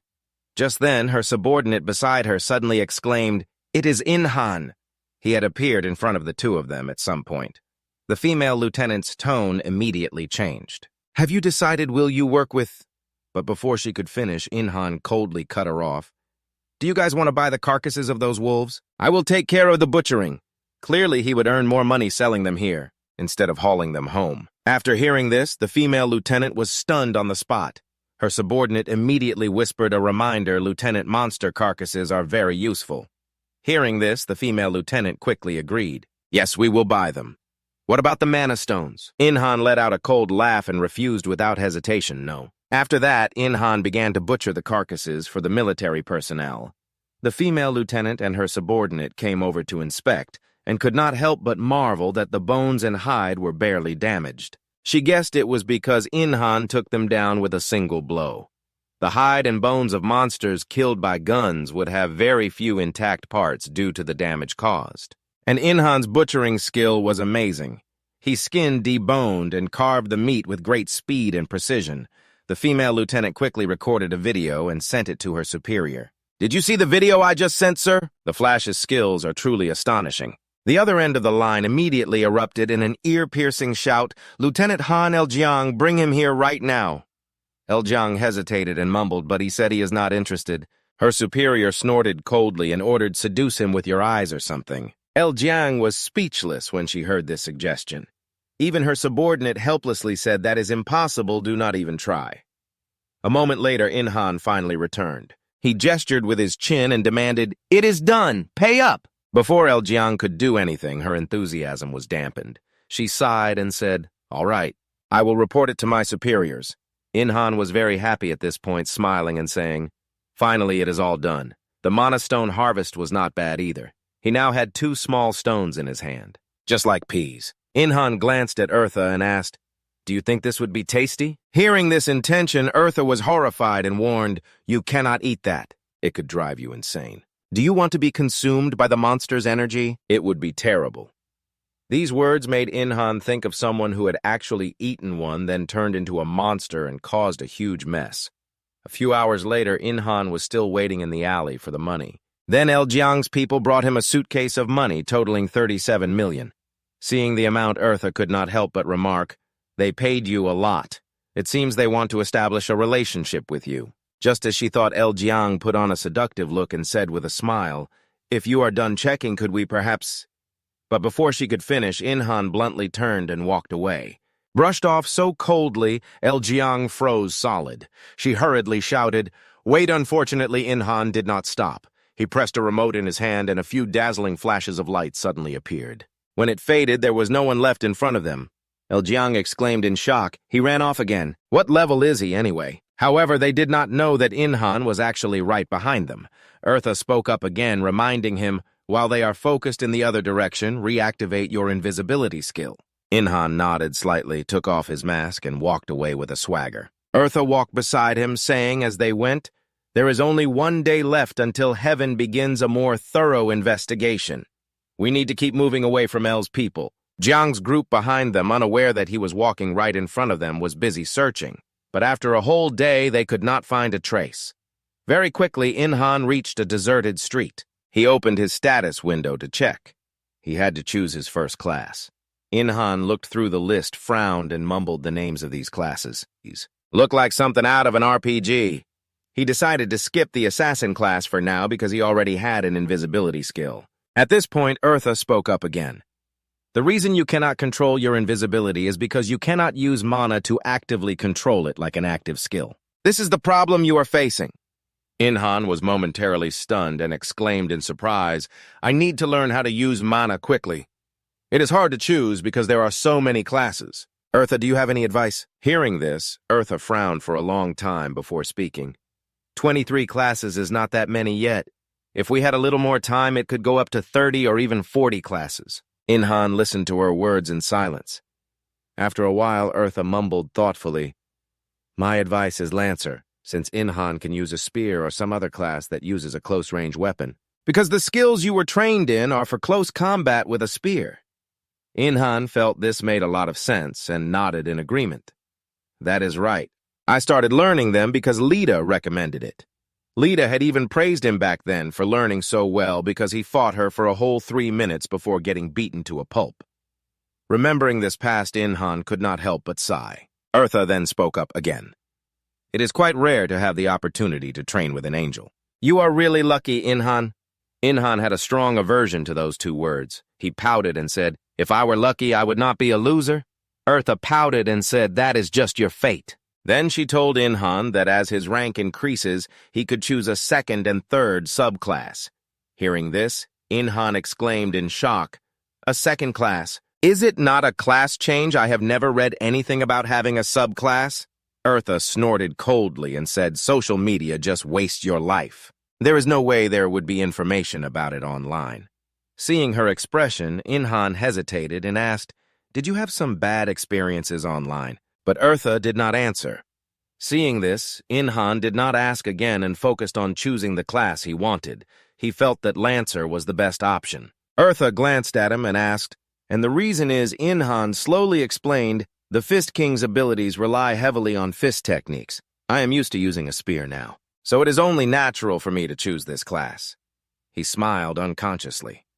Eartha said happily, "That is good thinking. You will be able to craft better spears when you find better materials."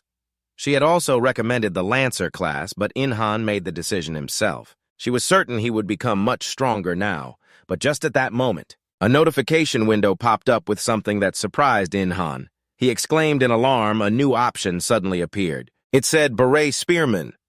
Eartha heard this and was startled, her eyes widening. She exclaimed in surprise, "A modification that is a unique class. You will get a unique path right from your first class." Inhan muttered in confusion, "Unique, what is that?" Eartha slowly explained, "It is a class reserved for only one person, all the paths Inhan has walked. The experiences you have had and the records you obtained in combat create a class that has never existed before." After saying that, Eartha immediately urged him hurry up and choose that one. "A unique class is optimal for you, so it will be the best. It has higher level-up requirements than other classes, but even so, it is still worth it." Inhan listened to Eartha and quickly chose it immediately. A notification window appeared. You have become a Bruce Spearman. Damage will be increased by 10% when attacking in stealth mode.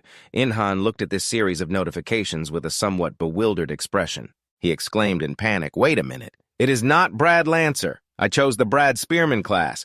Eartha heard him screaming relentlessly in dissatisfaction and sighed in resignation. She pouted and said that is just how the record is. Although the wording is a bit different, Inhan was annoyed and wanted to curse, but then something suddenly appeared behind him. He turned his head in surprise to look only to see the system emitting some kind of energy. It enveloped Inhan's body, then his chest muscles began to grow larger. Inhan's biceps also became more toned. In the blink of an eye, his entire body had been enhanced. Inhan exclaimed happily, "My body has changed." Eartha spoke calmly. "Your body has become stronger because you have chosen your first class you have already chosen, so you cannot go back." After hearing this, Inhan frowned and fell silent. How had he changed? Just then, Inhan's information appeared. After seeing it, Inhan could not help but feel dejected. His title had not changed. It was still the loner.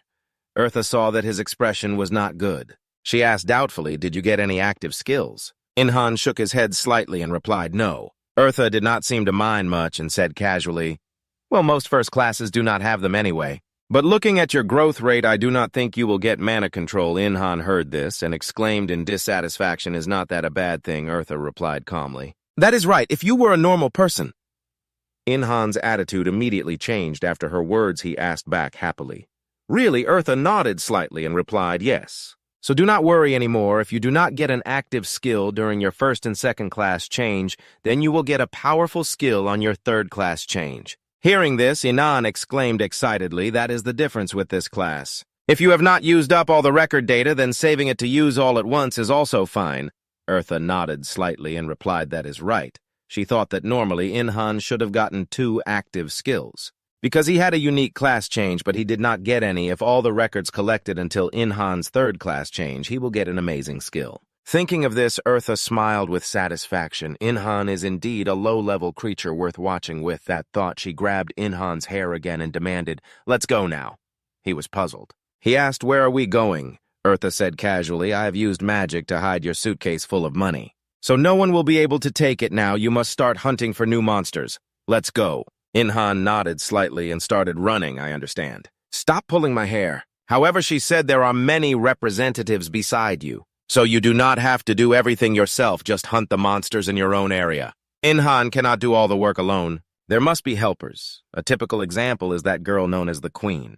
Eartha sat comfortably on Inhan's head and shouted loudly, "This is an order from the heavens. If you have more achievements than others, your reward will be greater. Do your best." Hearing these words, Inhan immediately laughed happily and said, "That is the kind of order I like. If it asked me to save people in distress, I would try to do it. I like fairness and encouraging rewards for those who try hard." While he was beaming with joy, Eartha suddenly changed her tone and said, "Look where you are going."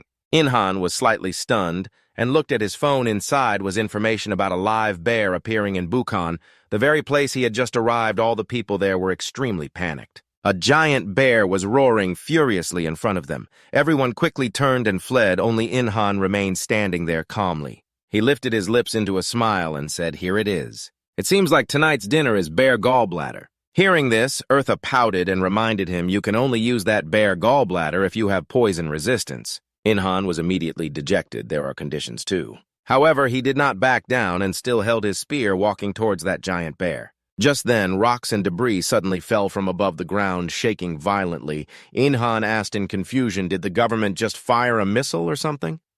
Eartha pointed into the distance and said, "Look over there." Inhan looked over and saw that giant bear destroying several nearby buildings below. There were soldiers from the army continuously aiming and firing at the bear. In the blink of an eye, a hail of bullets was fired at that bear. But it had no effect, causing them to cry out in panic. "It is not effective at all. We can handle a monster like this on the 4th day of the Great Deluge." Just then, the bear crushed several large vehicles. Then it turned its head and went in another direction. Eartha watched this scene from a distance. She spoke resignedly, "Humanity's architecture is weaker than I thought. It cannot even withstand the attack of a rank 2 monster." Inhan said lightly, "You should try to empathize with things. While everyone was training in the other world, All the building's materials, money, weapons, and technology remained in the same state as before the Great Deluge. Of course, they cannot withstand the giant bear's rage. Then, seeing the bear relentlessly beating its chest and roaring, Inhan could not help but speak up. "It looks like it is having a lot of fun, really fun. I think the phrase, a big fish in a small pond, refers to this situation." Hearing these words, Eartha snorted contemptuously. "What are you still doing? Hurry up." "I am timing you." Inhan was not in a hurry and spoke calmly. A moment later, he put on his mask. Ready to fight for his one chance at invisibility, he had to exert his maximum power. It is on the first strike. Right after that, Inhan rushed towards that bear. The spear in his hand swung continuously, but the bear suddenly looked into the distance and roared coincidentally. That was the direction Inhan was rushing from, seeing this scene. Eartha immediately shouted a reminder, "As long as you do not interact with it, the bear will not detect you. Trust in your presence, concealment skill, it is from a god." Inhan was immediately dissatisfied, but he did not have time to talk much. He focused energy into his spear. Without a moment's hesitation, he swiped at its neck. Fresh blood immediately gushed out like rain. Seeing this scene, the soldiers below shouted, "The Flash has appeared." Inhan could not help but mutter in dissatisfaction, "When did I get that nickname?" Immediately after, he landed on the ground from mid-air, but what surprised him was that the bear was not dead yet. Inhan frowned and muttered, "It seems I cannot finish it in one blow." Eartha was not very surprised and said calmly, "After all, it is considered a rank 2 monster." Hearing that, Inhan took a deep breath, then turned his head to the soldiers behind him and shouted loudly, "If you want to live, run now." The soldiers immediately hesitated, not wanting to leave. Inhan saw that persuading them was useless and did not want to waste his breath. He snorted coldly and said, "If you guys like it here, then stay." Just then, the bear attacked again, its giant foot stomping hard on the ground. The surrounding civilians immediately fled in fear, but the bear chasing them suddenly stopped staring into empty space. It seemed to sense Inhan rushing towards it. But it could not see anything. The overwhelming sense of pressure made it open its mouth and roar. Inhan snorted coldly, "In your dreams." Then he raised his spear without hesitation. He stabbed down at its nose. The spear was lodged firmly in the bear's head. The pain made the bear shake its head relentlessly. Eartha on Inhan's head felt like she was on a roller coaster. The bear, having been injured twice by Inhan, was now extremely furious. Inhan had escaped its sight. Eartha reminded him at this moment, "You are back in stealth because it just lost track of you. Take advantage of the opportunity while it is still looking for you." Inhan nodded slightly to show he understood, then looked at the spear in his hand because he had made this spear himself. He did not know if it could withstand the next attack. Although his body was the same as before he returned, his strength had increased significantly thanks to long training and constantly changing exercises. Recalling the time he trained with Lita, she once taught him this. "Do not think about anything else. Focus all your weight on a single point." After hearing this, Inhan asked doubtfully, "But what if someone gets hurt in the process?" Lita sighed softly and reluctantly said those words. "Wait until you're almost at my level, then we can talk, understand?" Inhan fiercely bit his lip and mumbled, "Who do you think I am, Lita? If I fight you head-on, I'm afraid someone will get hurt." Then he threw a punch at her. But with a loud bang, he was sent flying.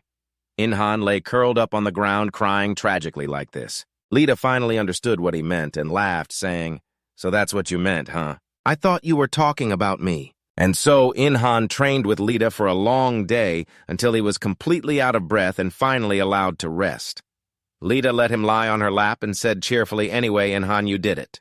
With that last attack, you were able to focus all your strength into a single point." After saying that, she took a strand of hair and held it in front of Inhan, making him suspicious. Lita smiled at him. She said, "Your attack cut my hair. That's very good." At that moment, Inhan was overjoyed. Escaping his past, he began to focus on a single point on the bear's body. Then, when the time was right, Inhan immediately thrust a spear into the bear's head, causing it to roar in pain. The people below were instantly stunned when they saw this. "Don't tell me it's already dead." While they were bewildered, the giant body of the bear fell down. Inhan also received a lot of experience and jumped straight to level 20. After defeating the bear, he quickly jumped to the ground. Only then did he dare to let out a sigh of relief. Etha beside him commented lightly, "It took you 3 moves all without using any skills." Inhan pouted and asked her, "Can't you praise me any better than that?" But she said nothing. Inhan couldn't be bothered to pay her any mind and looked up at the spear in his hand. Luckily, it held up. Now it was time for him to carve up the bear. But before he could even touch it, the bear's body suddenly transformed. Very quickly, it turned into a small bear. Inhan cried out in surprise at this scene. It just shrank. Etha slowly explained, it has a giantification skill which is dispelled upon death. After hearing that, Inhan frowned in thought and then remembered something. He quickly said, I just remembered I got the critical strike skill after leveling up. Etha nodded slightly and said, that's pretty good. It also complements your stealth skill. Everything you do has a great impact on the development of your skills. I hope you will continue to do good and learn more skills. A moment later, a car appeared in this place. The car door opened slowly and someone got out. That person rushed to the scene shouting as they ran, we've arrived. We'll take care of the rest. Where is the monster? Hearing someone approach. Inhan glanced over. Etha also noticed and frowned, mumbling, it seems some other ability users have arrived. Inhan pouted contemptuously. Arriving after everything's already done shows a real lack of enthusiasm. The group quickly ran to the soldiers, but they were immediately stunned after hearing what happened from them. The leader exclaimed in disbelief. The monsters have already been defeated. Another person mumbled doubtfully. I heard it was a rank 2 monster, but this is so boring I thought I'd get to stretch my legs a bit. The leader still couldn't believe what he was hearing. Looking into the distance, he mumbled, who's that? That was where Inhan was butchering the bear. Seeing his mask, the man was instantly shocked. Inhan was also a bit bewildered and asked, can that person see me? Etha didn't think so. Frowning, she said, well, he's looking at the bear's corpse. He probably only sees your mask, because you're right next to the corpse. While Inhan was confused, the man approached, and after taking a closer look, he exclaimed in surprise, is that lightning flash? The person next to him heard this, frowned, and mumbled, are you saying that's the guy who killed the bear? That's ridiculous. How could he when it's only the 4th day of the apocalypse? Filled with suspicion, they walked up to Inhan and started talking to him. You're really strong. Have you gone through your 2nd-class advancement? Inhan just listened in silence without answering a single word. This annoyed the group, but he truly didn't care. He hated these kinds of conversations. Finally, someone couldn't hold it in anymore and angrily yelled, hey, answer when someone is asking you a question. The leader immediately tried to placate them. It's okay, calm down. It seems like he doesn't want to talk to us, so let's go. A female ability user saw Inhan acting like this. She couldn't help but remark, so cool, he's like a character from Kodoku. Nogurumi, isn't he? Unable to talk to Inhan, the leader of the ability users returned to the military personnel. Is there anything else you need help with? The soldier immediately answered, we have a call from another region. Can you help us out? He didn't hesitate to agree. Of course, that's my job. Hearing their conversation from a distance, Inhan couldn't help but think to himself, that guy seems to talk so easily with everyone, he must be very sociable. If it were me, I'd probably fail just at the greeting. While Inhan was lost in thought, that person came over to greet him again. Lightning Flash, it's a pleasure to meet you. I'm Du Yu-jun, he said. He even held out his hand to Inhan. This act made Inhan thoughtful. Is he trying to shake my hand? But why? Seeing Inhan remain silent, Yu-jun spoke again. Seeing you handle that bear, I don't think I'll be able to catch up to you in this first mission. However, I will definitely surpass you. You should remember my name. These words got Inhan's attention. He glanced at him and slowly asked, what will you do to surpass me? Yu-jun was stunned for a moment, not expecting such a question. After a long moment, he smiled and answered, in a world where strength determines rank, it will be easy to see who is the strongest. Yu-jun said that one day. He would be stronger than anyone else. Inhan found this declaration somewhat amusing. What a boring reason. Does he want to be a hero or a Superman? Inhan really wanted to ask why Yu-jun had to be so competitive. Did he really need to compare himself to someone else? What's the point of becoming stronger? Just to see that you're stronger than others. Also, if you want to get stronger, do it alone and in silence, whether it's self-study or training with a punching bag. Why do you have to pressure others? Inhan really wanted to point his finger at Yu-jun and tell him off, scolding him until his face turned pale. He also wanted to scold Yu-jun for being delusional, but Inhan really couldn't do it. Etha saw his expression changing constantly and asked worriedly, hey Inhan, are you all right? They've left. Inhan didn't answer but turned around and saw that no one was there. He quickly composed himself, shook his head, and said, what do you mean, Etha? I'm perfectly fine. Etha huffed. She pouted coldly. An introvert like you can't do much in front of an extrovert like him. That is your weakness. Inhan didn't bother to say anything more. He went back to focusing on carving the bear's corpse. A moment later, he had collected a lot of bear hide. Just then, a member of the military approached Inhan, and he thought they wanted the hide. Inhan immediately said defensively, "They're mine." The man was stunned for a second, then shook his head. "No, that's not what I mean. I have a proposal for you." He then began to tell Inhan about an application that announces monster appearances. Inhan frowned suspiciously after hearing this and hesitated for a long time before taking out his phone to download the app. He asked doubtfully, "Isn't this military intelligence? Letting everyone know about it like this. Is that okay?" The man smiled and explained, "It's all for the safety of the citizens. If we can defeat the monsters, we hope it will minimize the damage we could suffer." After hearing this, Inhan thought it made sense, so without another word, he quickly turned and left, leaving the soldier there. Just then, someone approached and asked hesitantly, "Lieutenant, are you sure it's okay to just let him go like that? We should offer to team up with him, use everything we can to pull him in." The lieutenant heard this and snapped irritably, "Fool, do you think an ability user like him, who can defeat a rank 2 monster in an instant, would listen to us? He said he has seen ability users lead entire nations in other worlds, and monsters that could destroy a whole nation, so Inhan will definitely become even stronger in the future. If they try to force things, it will likely backfire. The world is not the same as it was before. They just need to coexist and support each other when necessary." The subordinate was stunned for a long moment, then said with admiration, "Lieutenant, you are so wise." The lieutenant snorted coldly and said, "You fool, when have I ever not been wise? I studied in Seoul, you know." Their entire conversation was overheard by Inhan and Etha. She couldn't help but remark, "That soldier is pretty smart. It seems he has a lot of experience." Inhan gently shook his head and said, "I don't know, I think he overestimates me." Eartha pursed her lips and replied, "I think you underestimate yourself if the army tries to suppress you into cooperating. You could crush the army because that is the only benefit of not following orders. The army has no intention of using you. That soldier understood that and did what was best for you. He kept your mood good and created a good atmosphere for the conversation. Inhan still doesn't know how strong he is in this world." While Eartha was thinking, Inhan spoke up again. "Eartha, it seems 3 new monsters have just appeared. What should we do?" Eartha snapped out of her thoughts, smiled, and opened her mouth. "Why worry? Let's eliminate all 3 of them." Inhan felt the same way, nodded, and replied, "Perfect, let's fight." So after that, he ran to where the 3 monsters appeared. The first was a giant rat, which he easily destroyed. Next was a grasshopper, and finally a large bird. It didn't take much time. Inhan quickly wiped them out, but something left him bewildered. He muttered doubtfully, "I killed 3 monsters, but I'm still stuck at level 24. Eartha wasn't very surprised. She calmly explained, "Because those 3 monsters were weaker than the wolf and the brown bear, your unique class requires more experience than if you were a normal person. You wouldn't be able to reach level 30 so easily." After hearing that, Inhan frowned and mumbled, "At least we still have a lot of things to bring back in." He had defeated all those things for the army, and now he had 10 million won. With this money, he could do anything. He was wondering if he should buy a house. Eartha scolded in dissatisfaction. How foolish to use the money like that. What if they deliberately try to find out your identity? If you don't listen to me, you'll get some advanced training. That's why I'll wipe their memories, so there's nothing to worry about. Hearing this, Inhan cried out in disbelief. Magic from an angel is truly one of a kind. The next morning, the city woke up after a night of monster attacks. Inhan was still sitting on his bed. In front of him, a notification window appeared that bewildered him. It said the connection to the other world has been restored from now on. People may be summoned to other worlds to complete missions and receive worthy rewards.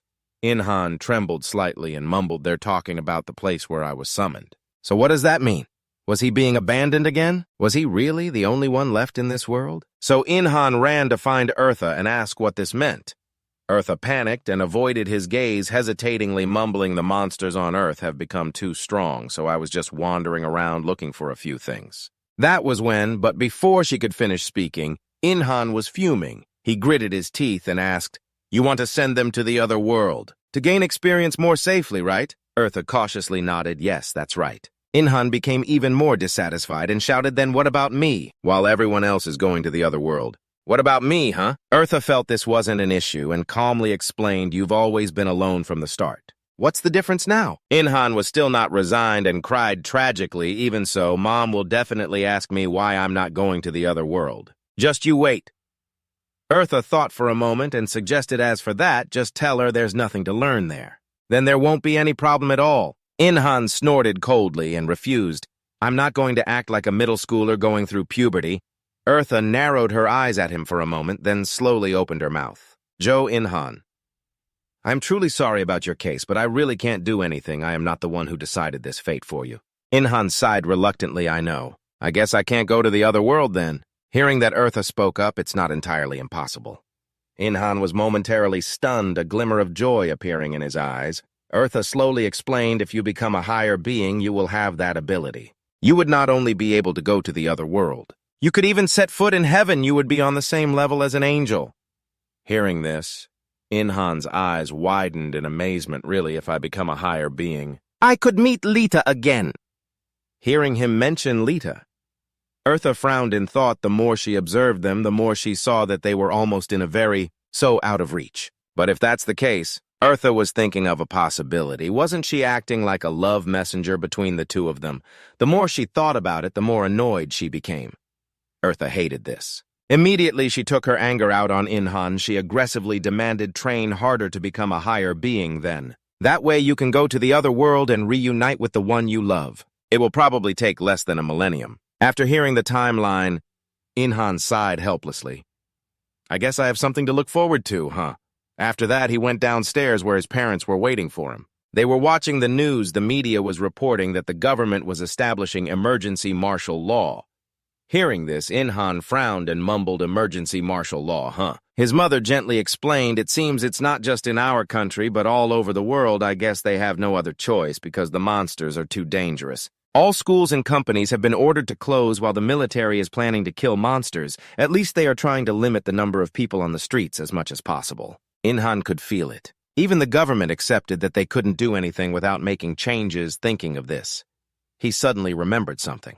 He glanced at his parents, and after a long hesitation, In-han suggested, Mom, Dad, you two should go to the other world. Hearing this, In-han's mother was stunned for a moment. His father casually said, go there for what? You were there for 15 years, but you didn't even get past level 2, In-han hurriedly urged. But from now on, more monsters will appear. I need to keep getting stronger. At least it's safer there than here. I understand.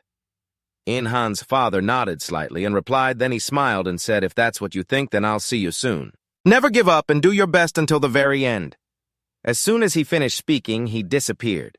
In-han's mother cried out in surprise.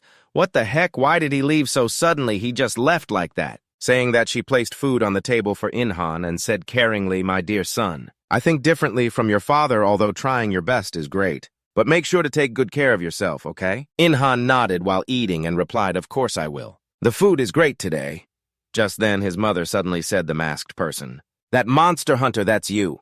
This made In-han's scooping motion pause for a moment. He looked at her in surprise and hesitantly asked, how did you know? She chuckled softly and said casually, did you really think I wouldn't recognize you? I was very surprised to see you on TV. Even when you wore a mask and different clothes, I could still tell it was you. In-han was even more astonished, so this is a mother's special skill. When it comes to their children, huh? Thinking this, he immediately started to whine. Mom, I think I'm going to cry this world, and heaven both look down on me. Who looks down on you? In-han's mother asked with displeasure. Then she reassured him. I'm always worried about you. Always be careful and stay focused at all times, okay? I'm sure you know how strong those monsters are, right?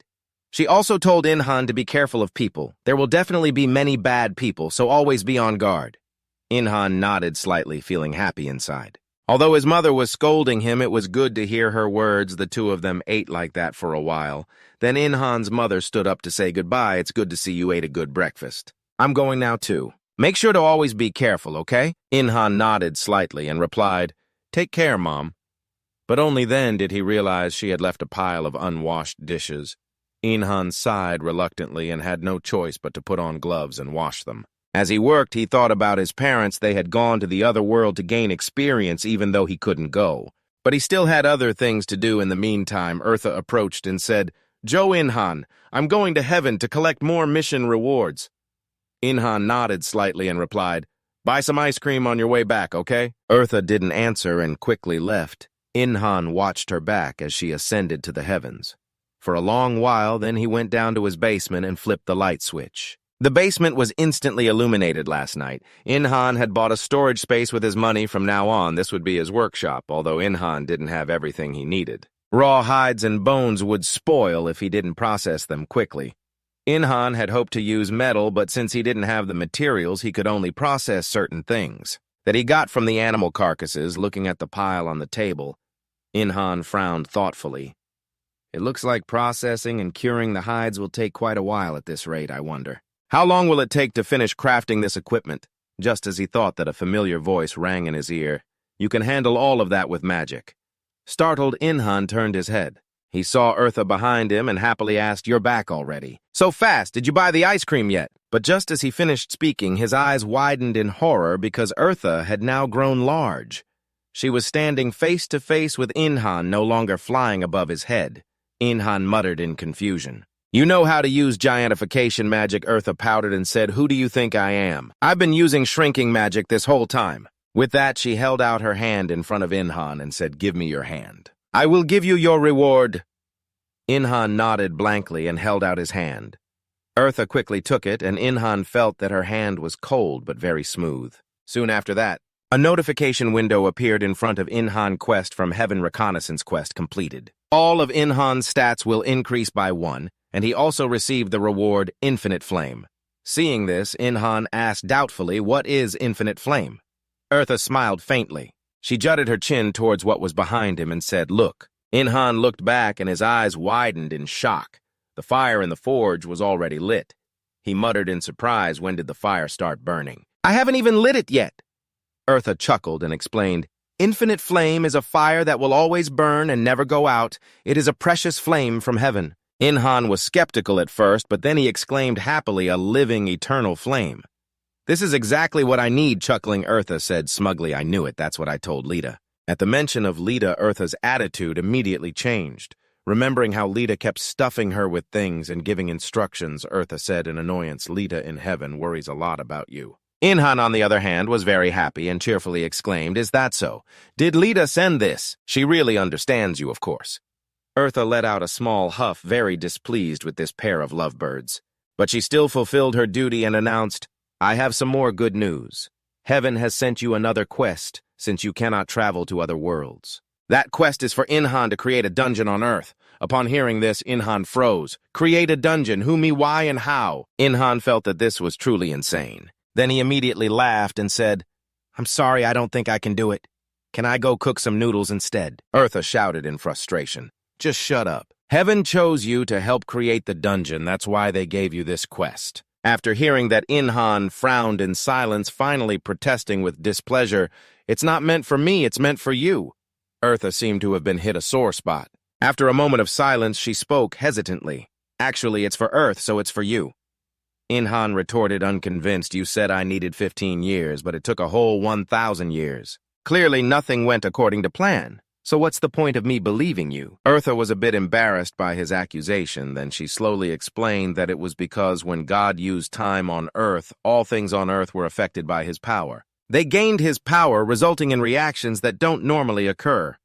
Inhan huffed with displeasure and asked, Are you just making excuses to justify everything that happened? Eartha didn't back down and shouted that was the plan. Inhan was a bit speechless. How could she be so deceitful?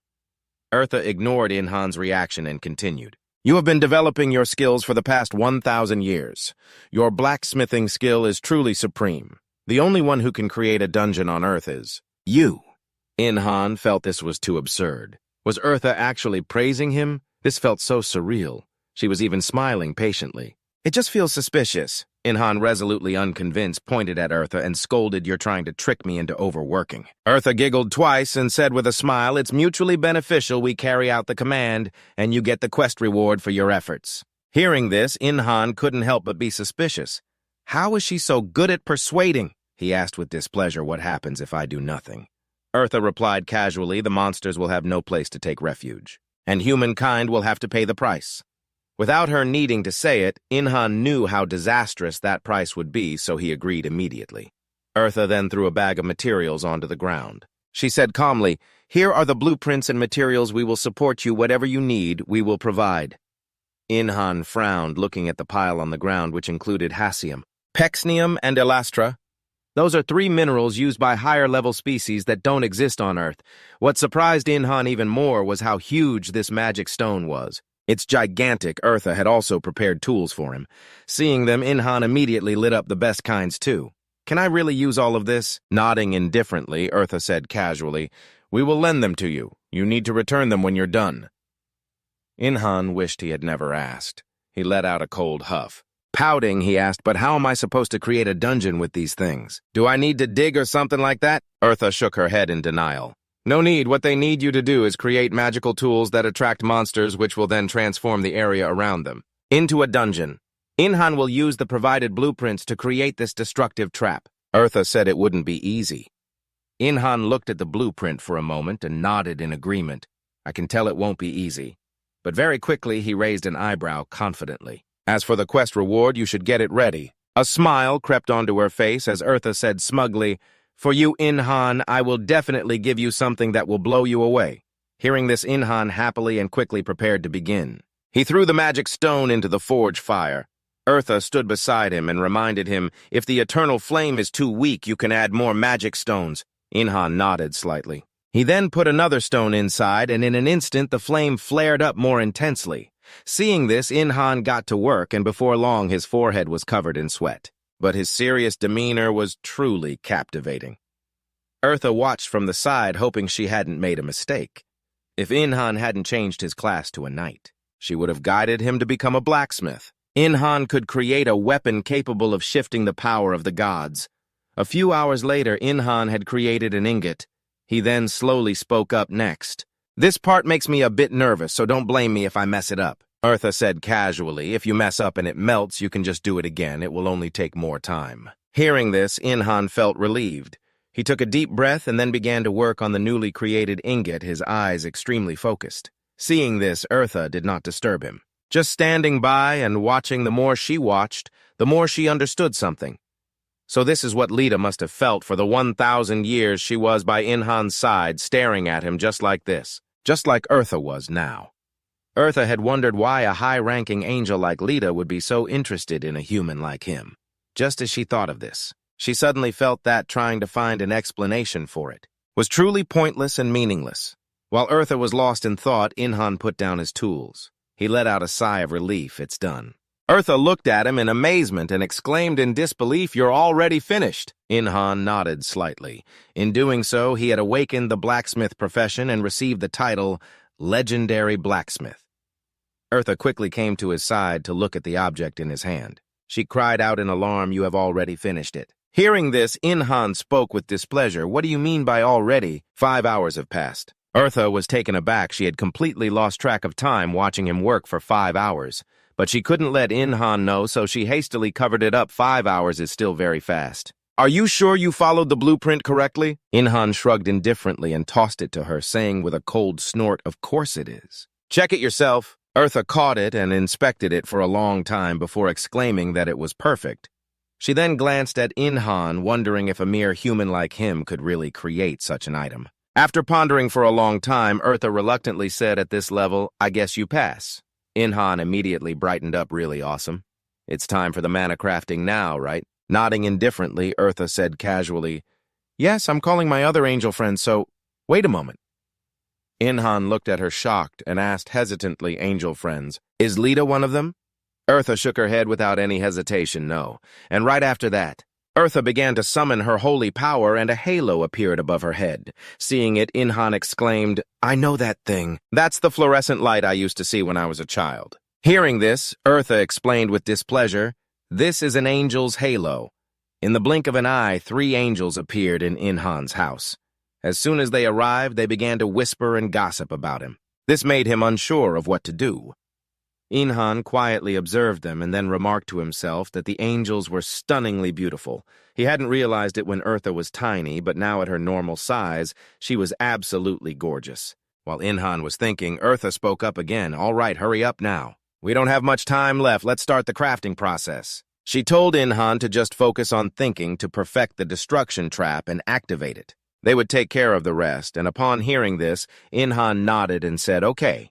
Next, the angels placed their hands on his shoulders and holy power erupted in an instant. It enveloped Inhan's body, making him feel an immense pressure weighing down on him. My body feels like it's being squeezed by mana pressure from all directions. Is this the power of a high-level entity? A male angel seeing this laughed and said, "Ha ha, can you withstand this?" Fiercely biting his lip, Inhan muttered with determination, "No, I have to do this. You have to focus. You are the one who made these traps after all." Inhan will make a monster trap. He'll make it alluring to monsters and trap them once they enter using what tempts them the most. Helping humans endure 1,000 years of loneliness, Inhan can do it. Thinking of this, he immediately opened his eyes. He had to create something that could soothe loneliness during that time.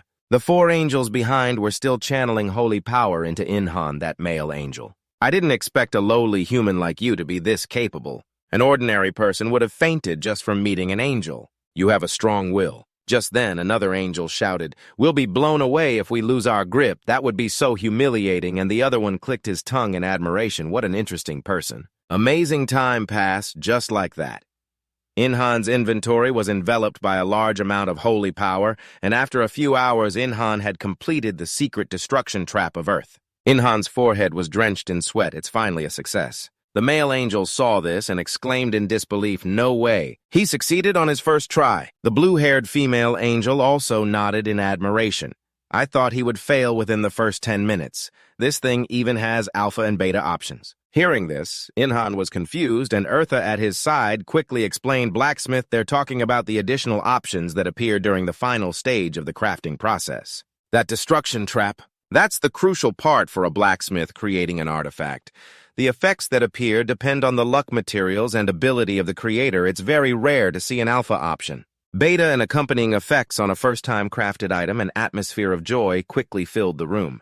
Everyone was very happy because of the success. Eartha glanced at Inhan and suggested, "Let's go set the trap in the dungeon. Don't you want to see what it looks like?" Inhan nodded without hesitation. "Of course I do. Let's go." Soon after, in a ruined city, Eartha's group of angels brought Inhan to this place. Observing the surroundings, Inhan couldn't help but remark, "This place looks like the end of the world." The male angel glanced at Eartha and asked, "Should we cast an invisibility spell on him?" Eartha shook her head slightly and replied, "It's fine, as long as Joe Inhan doesn't attack first, it'll be okay. The monsters below won't react to him hearing this." An angel couldn't help but exclaim, "As expected, you truly are a creation that even God has overlooked." Inhan was a little annoyed these guys were treating him like a rare animal in a zoo. "Let's see if I even bother talking to them after this mission is over." Their group flew forward until they reached a very desolate area and stopped. Eartha quickly took out the trap Inhan had just created, and holy power instantly enveloped it. But it disappeared not long after Inhan exclaimed in surprise, "What just happened?" It just disappeared, yet the angel next to him joyfully exclaimed, "Everything is going well." Making him a bit confused just then, the ground suddenly began to shake violently. Inhan's expression changed instantly. At the same time, inside the city, soldiers were fighting monsters. Opposite them was a giant rat when someone suddenly shouted. It stopped attacking and seems to be attracted by something. A swarm of giant ants was also heading in the same direction as the rat, and a flock of birds also appeared in the sky. They were frantically flying in one direction, causing panic. All the monsters in the city were now simultaneously heading towards the place where Inhan's group had just placed the dungeon. Seeing this scene, the male angel couldn't help but sigh in admiration. "I don't want to admit it, but this human really has a talent for making traps." Eartha spoke again calmly. "The dungeons in other places have also been activated." Inhan couldn't help but ask in confusion, "Other dungeons? Didn't you say they couldn't be used anymore?" Eartha slowly explained, "How could a destruction trap be single use? So we used magic to change the existing energy inside the dungeons on Earth to turn them into other destruction traps." The conversation. The two of them's interaction caught the eye of a female angel, and she remarked, "You two seem quite close." As soon as these words were said, both of them immediately denied it in unison, "Not at all." Inhan then looked down at the monsters below, lost in thought that even after living for 1,000 years, they were ultimately heading straight to their doom. Just as God and the angels wished, the power of God is absolute, able to transport all of humanity to another world in an instant, making even monsters helpless before his will. In the end, humans are just pawns in his hands. The reason Inhan was left behind for 1,000 years can be summed up in one word: a mistake. This made him not know whether to feel resentful or happy. While Inhan was standing on the edge of an abyss, a pair of hands pulled him back. Although Inhan was very suspicious at the time, if it weren't for Lita, he probably would have gone insane. But now, without her by his side, he wants to become stronger, so strong that no power can control him. Inhan wants to become stronger. For his own benefit and freedom the next day, Inhan sat on the sofa eating and watching the news. The media reported that the sudden movement of monsters last night in Seoul was due to the function of dungeons in many places being activated. Inhan was the person responsible for this. So he wasn't very surprised as usual. After eating, he went to wash the dishes. He was just wondering when his parents would come back. Inhan couldn't imagine how they were fighting anymore. But since they have experience living in society, they'll manage to get by somehow. While he was thinking, Eartha ran over and said with a smile, "It seems the dungeon traps are all operating effectively and without any errors. Good job, Joe Inhan." Inhan wasn't particularly happy. He sighed and said, "You told me I needed to make 27 more dungeon traps. Why have all those other angels gone back already? I can still keep working." Eartha slowly explained, "It requires a huge amount of mana to create a destruction trap. They're low on mana, so they'll need 2 days to rest." Hearing this, Inhan quickly suggested, "You're not the only group of angels, are you? You know, for example, someone like Lita." Eartha knew his intention and snorted coldly. "Angels aren't that free. Lita is having a difficult time. Due to an increase in her workload, she definitely won't be sent to Earth anytime soon." Inhan sighed reluctantly, "So that's it, she can't come." After thinking, he spoke again. "Anyway, we should head to the workshop. I'll start with some basic work first." Then Inhan went out with Eartha. She sat on his head again, and he asked doubtfully, "Come to think of it, why did you become big when I was making the dungeon trap, and then become small like this again?" Eartha sighed and explained, "It's because I have other duties that require me to be present as an angel, while this is the perfect size to be your assistant." After hearing this, Inhan laughed jokingly. "You draw the line pretty clearly, don't you?" A moment later, at Inhan's workshop, Inhan got to work as soon as he arrived. He wanted to make a few traps for tomorrow. Eartha looked at the materials on the table. After hesitating for a long time, she spoke up. "Joe Inhan, since yesterday's results were better than expected, I will give you a gift as a reward. You probably won't have time to make traps." After receiving this, Inhan heard this and exclaimed joyfully, "What are you going to give me? More Hakonium? That metal is pretty good." Eartha snorted coldly and scolded, "Stop daydreaming." With that, she waved her hand and many animal hides appeared on the table.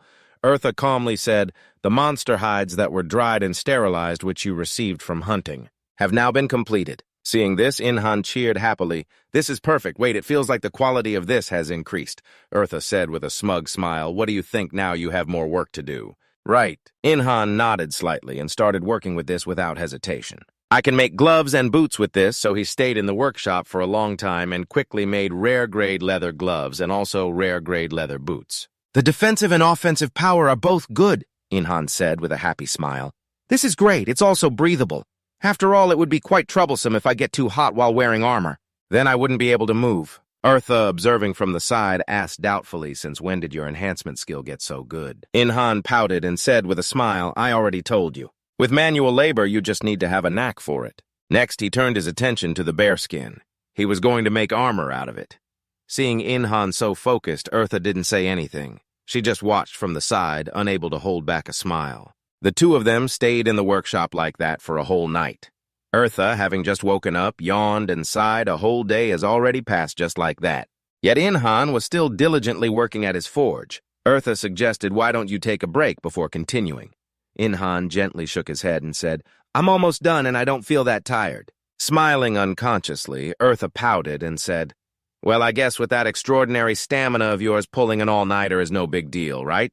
But just as she finished her sentence, Inhan joyfully exclaimed, "It's done." He had completed a unique grade bearskin armor.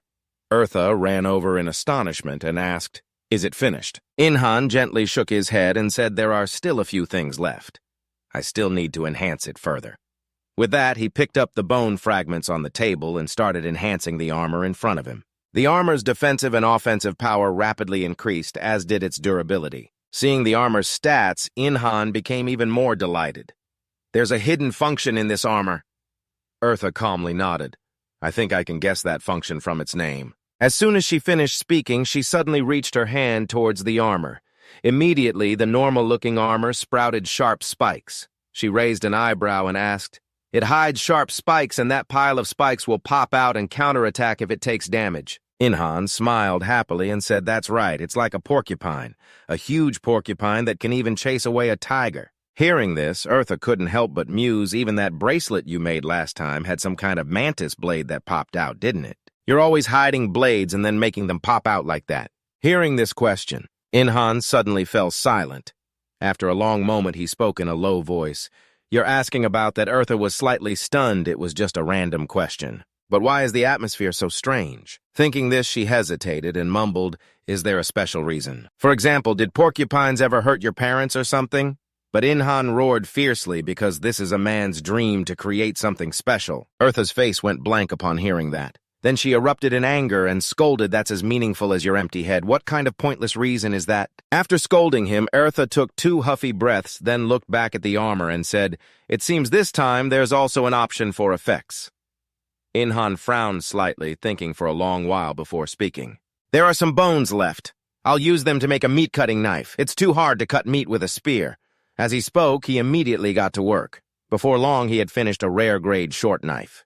There's also a wolf skull mask. Eartha looked at the ugly mask. She asked doubtfully, you made a new mask too? Inhan nodded slightly, putting on the gear and saying with a happy smile, yeah, there were some leftover materials, and this looks pretty cool, doesn't it? He stood in front of the mirror admiring his new set of equipment. Eartha, on the other hand, cried out in alarm. Joe Inhan, what the hell did you do to that mask? Your stealth effect has been reduced? I can't believe it. Inhan gently shook his head. I didn't do anything. Just then, a commotion suddenly came from outside, startling the 2 of them. Inhan mumbled doubtfully, what was that sound just now? Did it come from outside? Eartha listened a little longer before speaking. I think it's the sound of someone fighting a monster.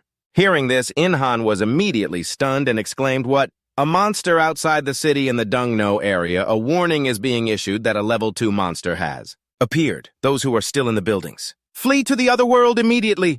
Eartha exclaimed in panic. There are still monsters that aren't locked up in dungeons. Inhan was also quite panicked. He bit his lip and mumbled, oh no. Please be weaker than the brown bear for my sake.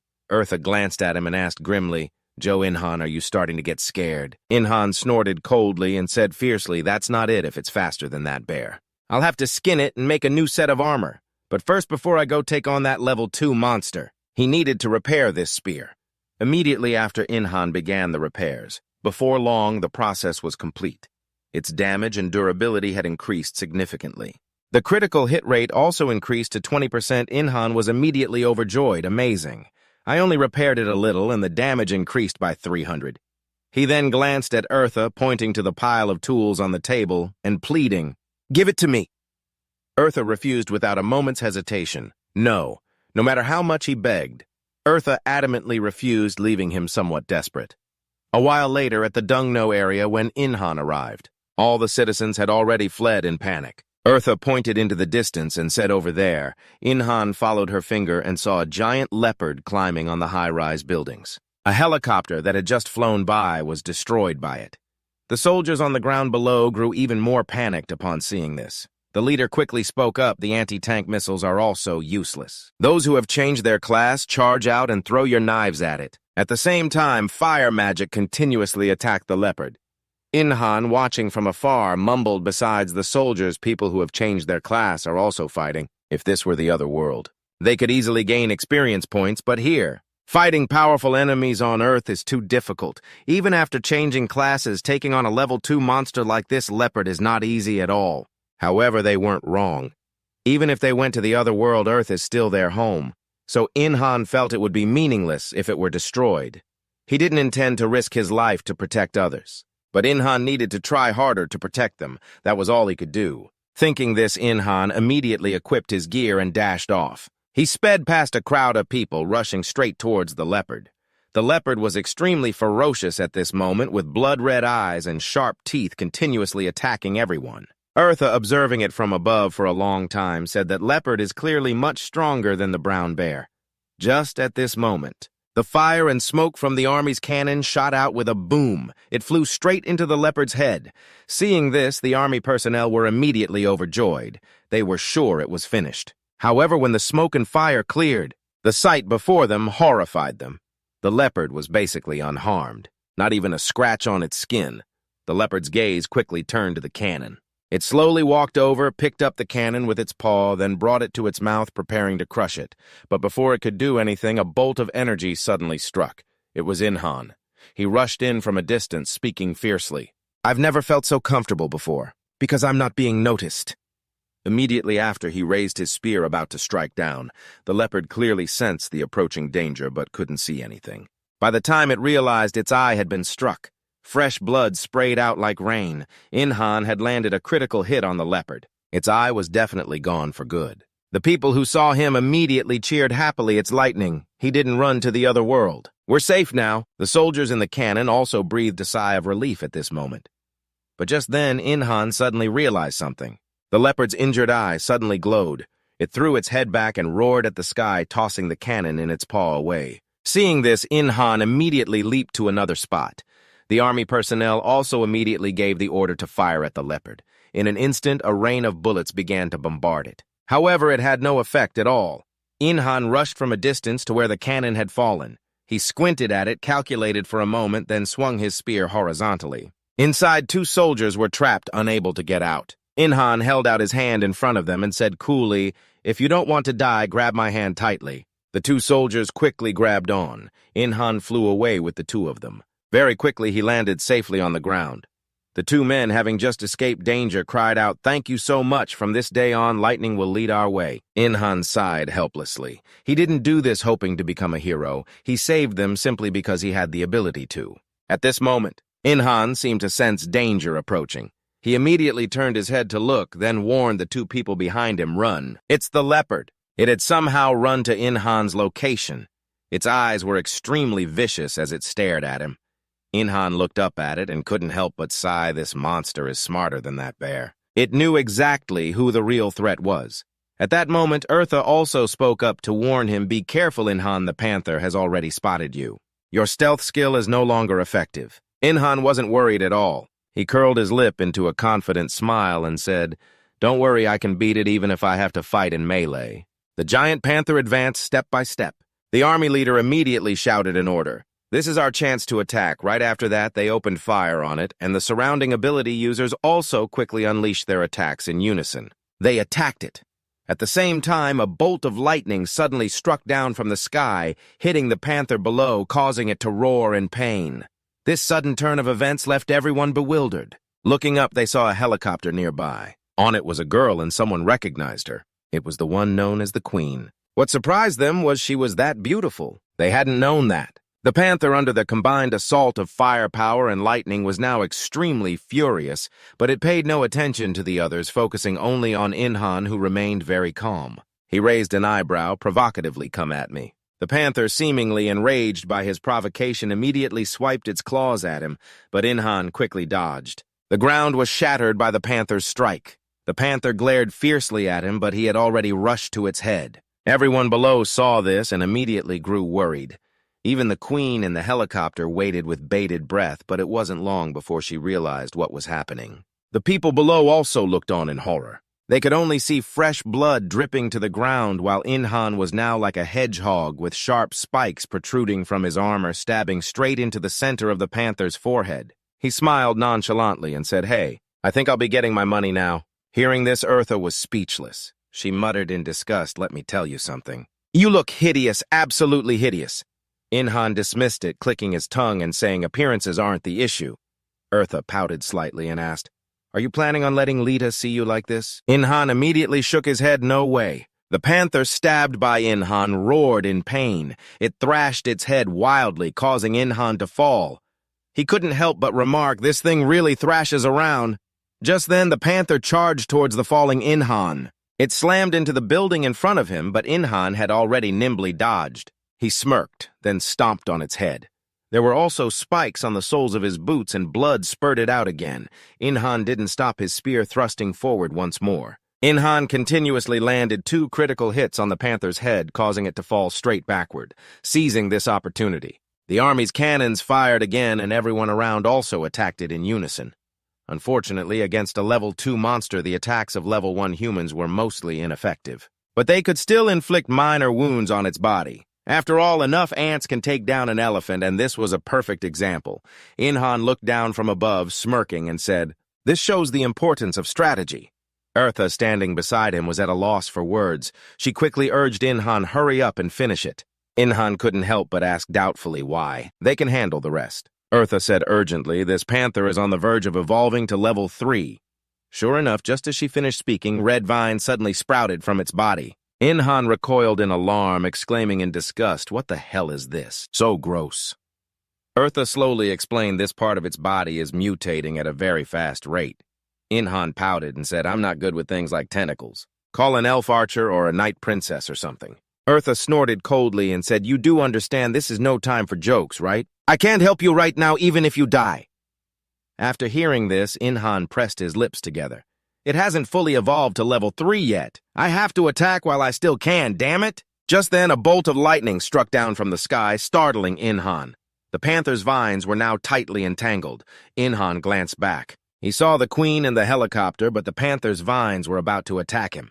Inhan had no time to talk and hurriedly swung his spear, severing the vines. The queen spoke up again. "You can't take it down with your current damage. The level difference is too great." She wasn't wrong.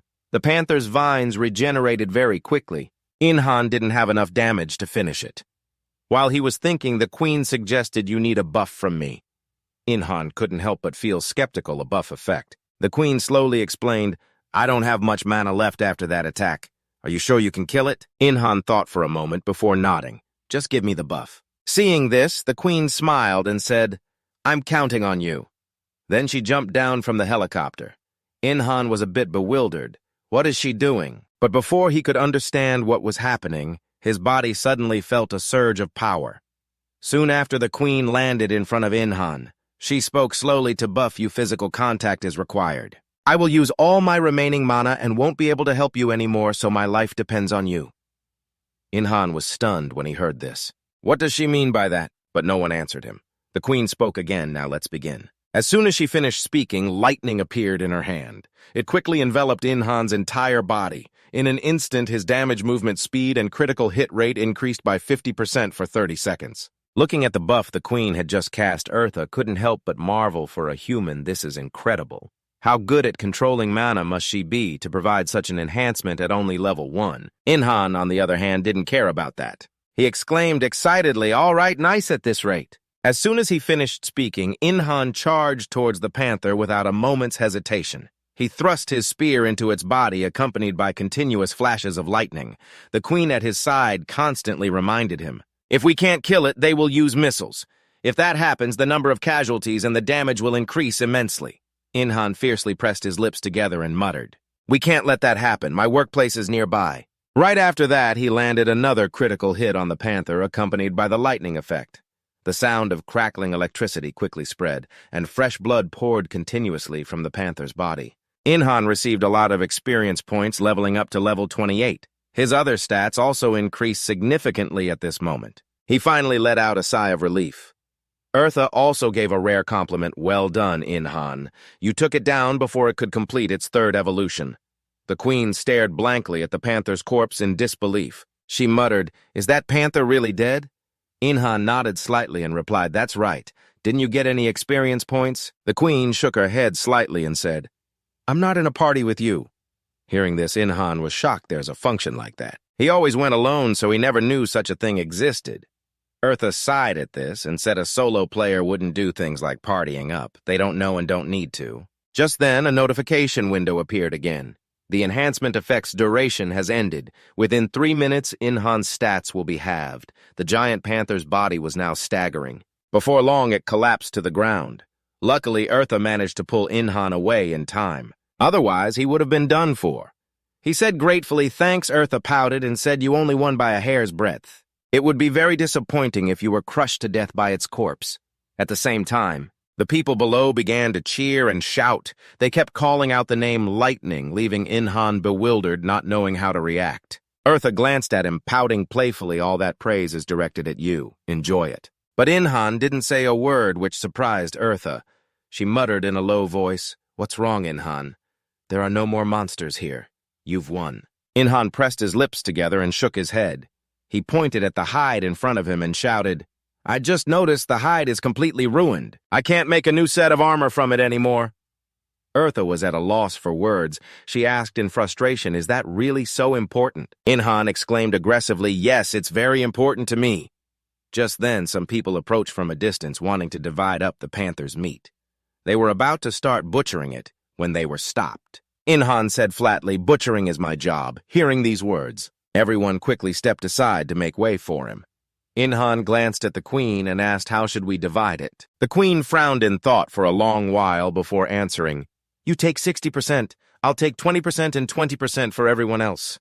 Inhan nodded slightly, glanced at the crowd, and asked, "Does anyone have any objections?" Everyone quickly shook their heads. Seeing this, Inhan walked over to the panther. Then he leaped into the air and without hesitation plunged a knife down. Very quickly, Inhan retrieved a stone. He exclaimed happily, "I knew it." Eartha, who was beside him, reminded him, "You should focus on quality if you want to concentrate on your third-class advancement." The people below were also watching Inhan's actions. Seeing him retrieve the mana stone, everyone started whispering amongst themselves. Inhan turned his head towards the queen and asked, "How about this?" The queen immediately replied softly, "That is enough for 60%. Inhan paid no mind and said calmly, "Then this is my share. You all can split the rest among yourselves." Hearing this, someone spoke up indignantly, "But that is the mana stone. Shouldn't the mana stone be excluded?" Immediately, everyone started clamoring in protest. Eartha, seeing this situation, curled her lip in contempt. Just as expected, these lower-class people are truly hopeless. And I was a fool to think they were all like you. Inhan paid no attention, his eyes sweeping over the crowd as he spoke all right. "If you people want to complain, then go ahead and do it." Everyone immediately brightened up, even praising him for being so understanding. Eartha looked at Inhan confused and asked, "What are you planning to do? Are you going to give them the mana stone?" Inhan shook his head slightly and said, "It is not easy to persuade the people here. My mother always said that. She said, remember this, resolving things with words is not as easy as you think. Why waste effort arguing when you can use your fists?" Inhan raised an eyebrow and said with a smile, "I am going to be a son who listens to his mother." Eartha was truly speechless. "Is there really this kind of teaching?" Inhan ignored her reaction and spoke slowly. "I will give you people the mana stone." As soon as he finished speaking, he threw it back into the body of the giant leopard. This scene made the expressions of the crowd below freeze. Inhan did not care. He jumped down from its body and said indifferently, "Take it however you like. And as I said before, I will take my share. If it is not exactly 60% he guaranteed, then no one here will be safe." As soon as he finished, Inhan aggressively stabbed his spear into the ground. This made the crowd turn pale with fear, and no one dared to object anymore. They let him take his share first. Under Inhan's threat, no one dared to fight for his mana stone. Only then did Inhan let out a sigh of relief. "Luckily, I did not have to resort to violence." After that, he jumped back onto the leopard's corpse to retrieve the mana stone.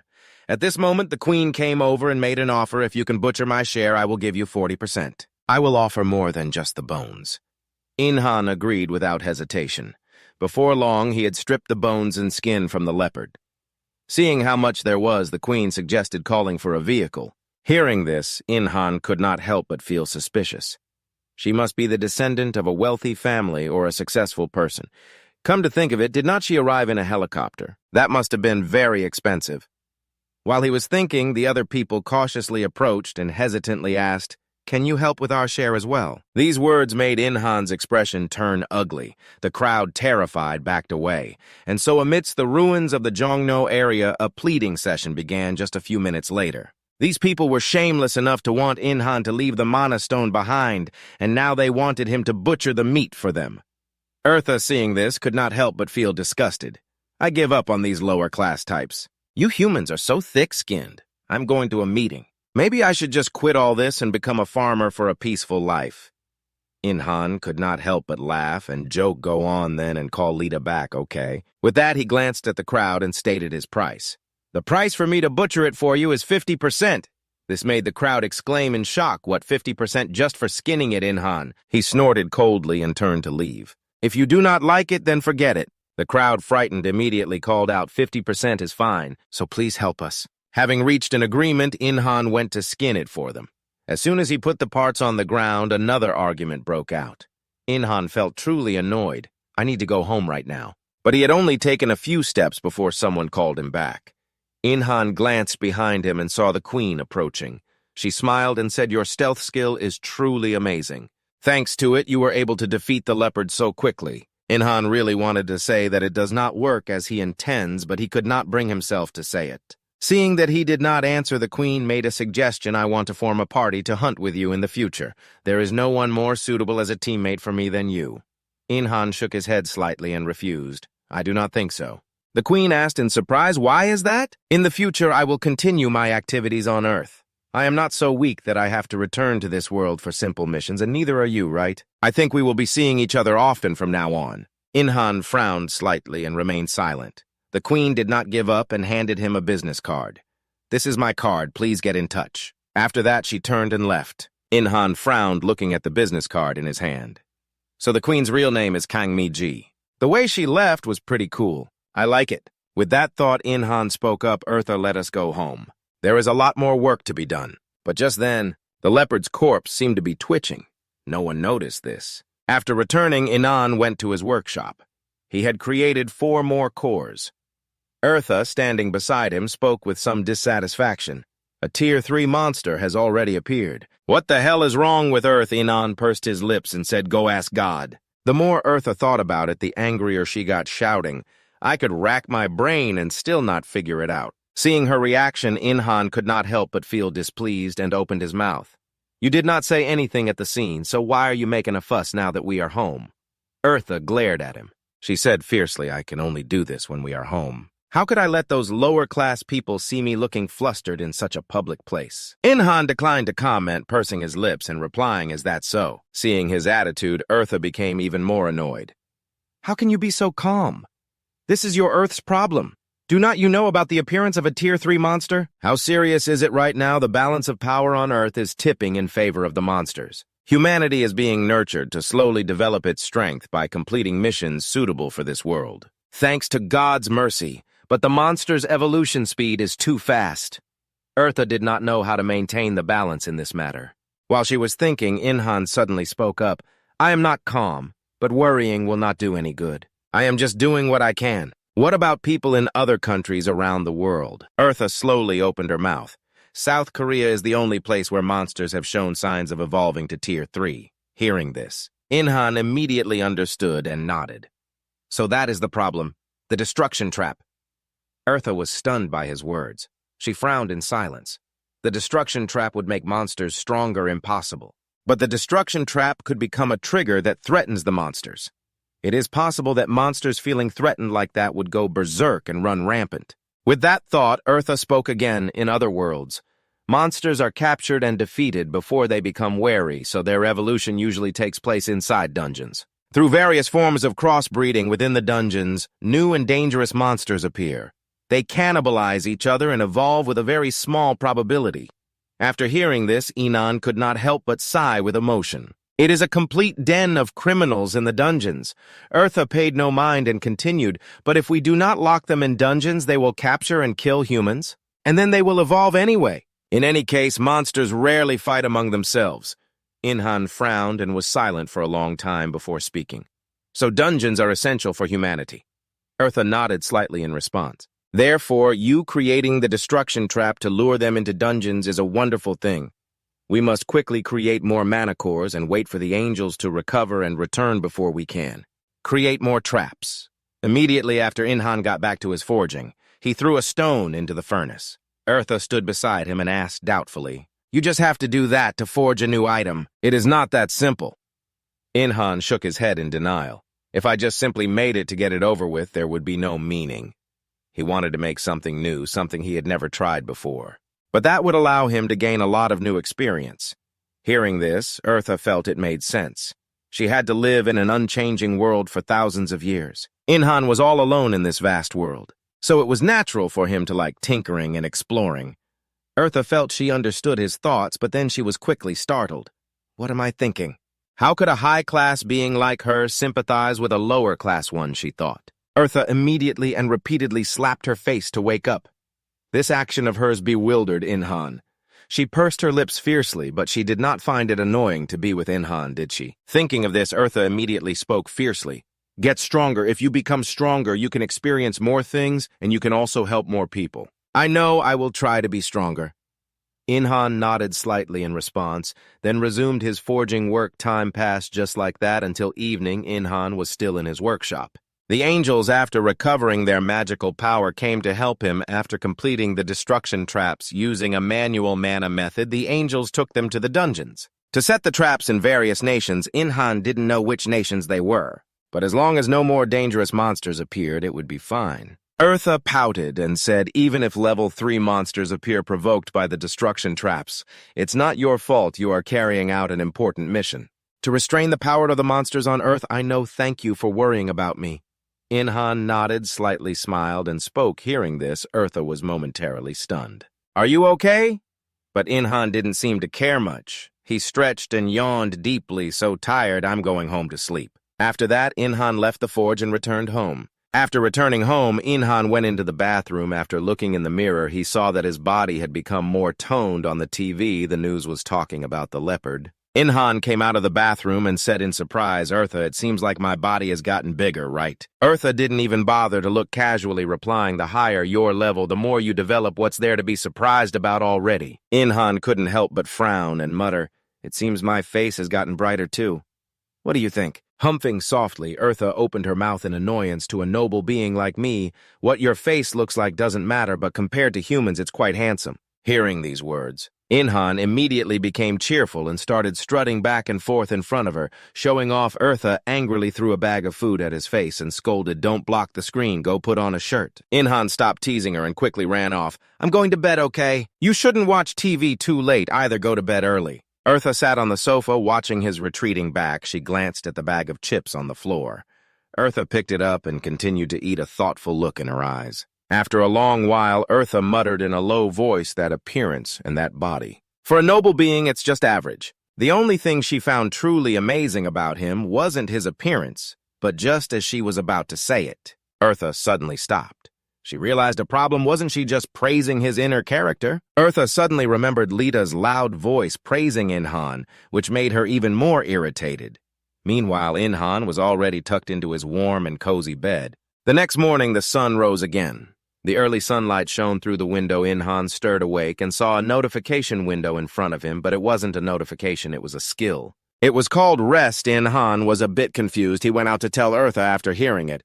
Eartha exclaimed in astonishment, the Rest skill. When did you learn that difficult SSS-Rank skill? Inhan couldn't help but frown and mutter in doubt, an SS-Rank skill. I'm surprised too, Eartha questioned incredulously. What on earth did you do? Even I haven't learned it yet.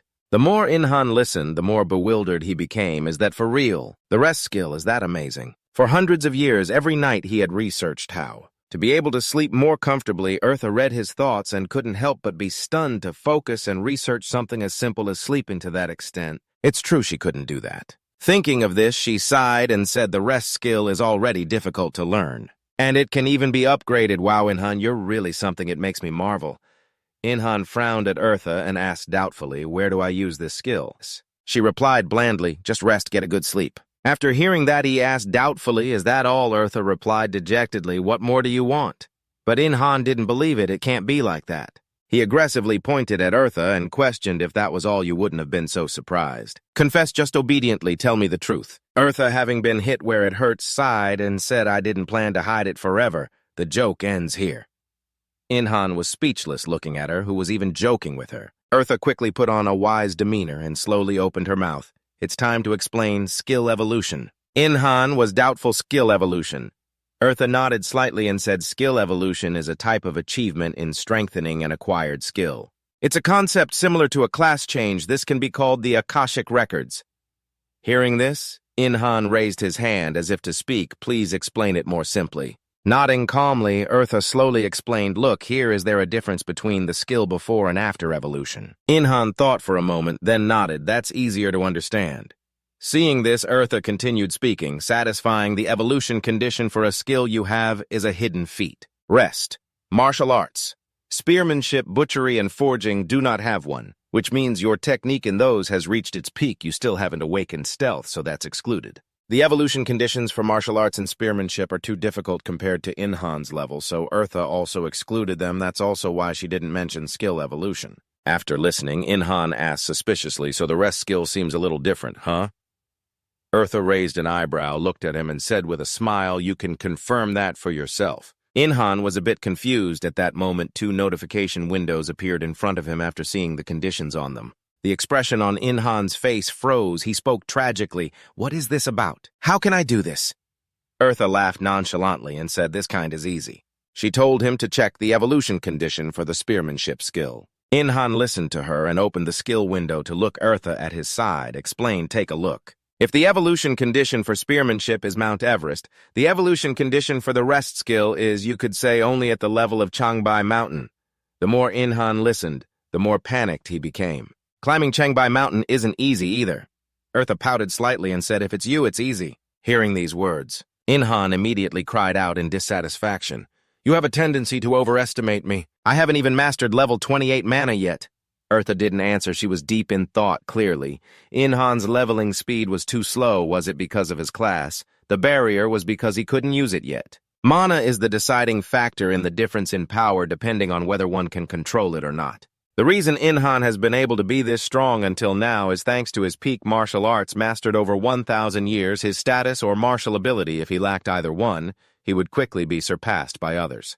But what if Inhan could control mana? At that point, he wouldn't be an ordinary creature, but would become an existence that could shake the entire concept of the Akashic records that govern all things in the world. Thinking of this, Eartha was very happy that day was coming soon. What kind of figure will Inhan become when he matures? And what changes will he bring? It's just that she suddenly felt a bit helpless. Eartha let out a soft sigh.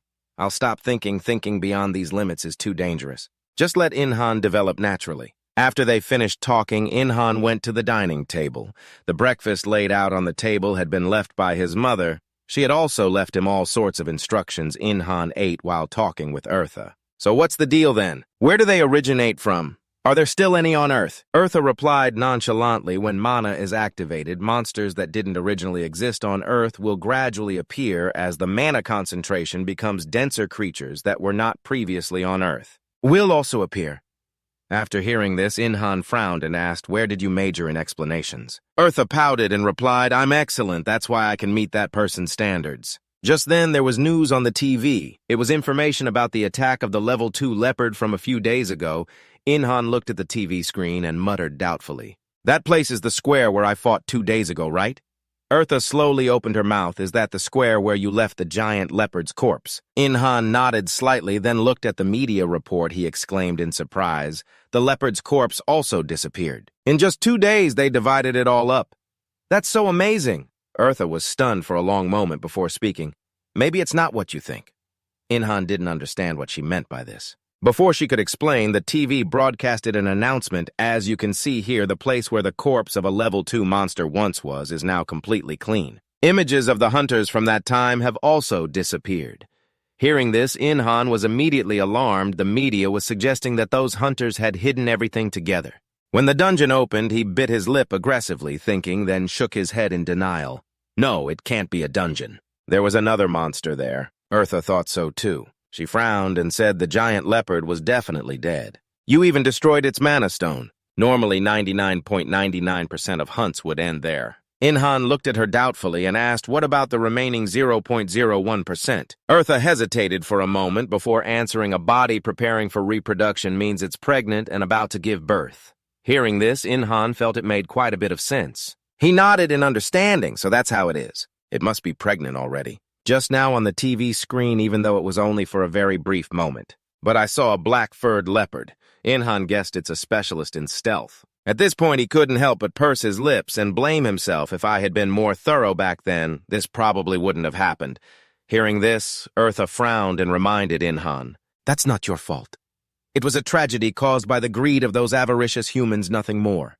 Inhan still couldn't shake off his self-blame, muttering in a low voice, "But even so, many people died, including those who helped, trusted, and supported me."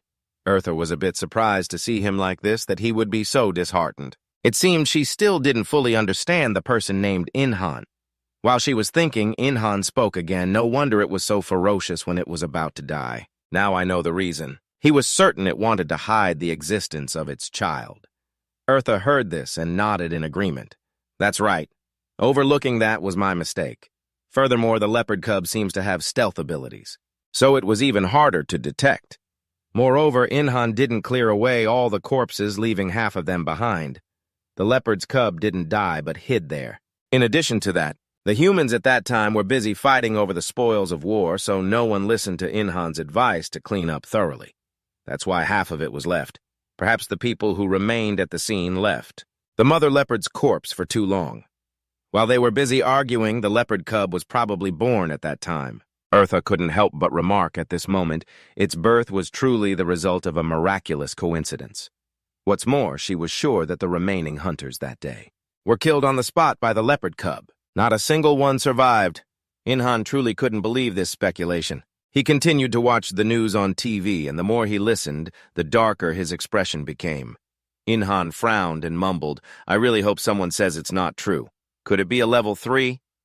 Eartha nonchalantly nodded and said, "Looking at its extraordinary stealth ability, it's definitely a level 3 monster." Hearing this, Inhan stood up, turned off the TV, and walked away. Eartha looked at his retreating back and asked doubtfully, "Are you confident?" Inhan pursed his lips slightly and muttered to himself, "It'll probably be a bit tough, but as long as I prepare thoroughly, I can beat it. Besides, if the opponent has stealth abilities, of course, he couldn't afford to lose." Hearing this, Eartha couldn't help but feel impressed. As expected, even a god has to acknowledge the master of stealth, Inhan. Inhan retorted in dissatisfaction, "Don't call me that. Anyway, it probably won't have any other abilities, right?" Eartha nodded slightly and replied, "That's right. Your reasoning is quite plausible. An individual cannot excel in all fields." She said that in the case of the leopard cub, since it has excellent stealth abilities, its defensive capabilities might be weak. Just reduce its stealth ability and then a fight would be manageable. Inhan also felt it was reasonable and agreed that's right. "I should go to the workshop to craft some equipment."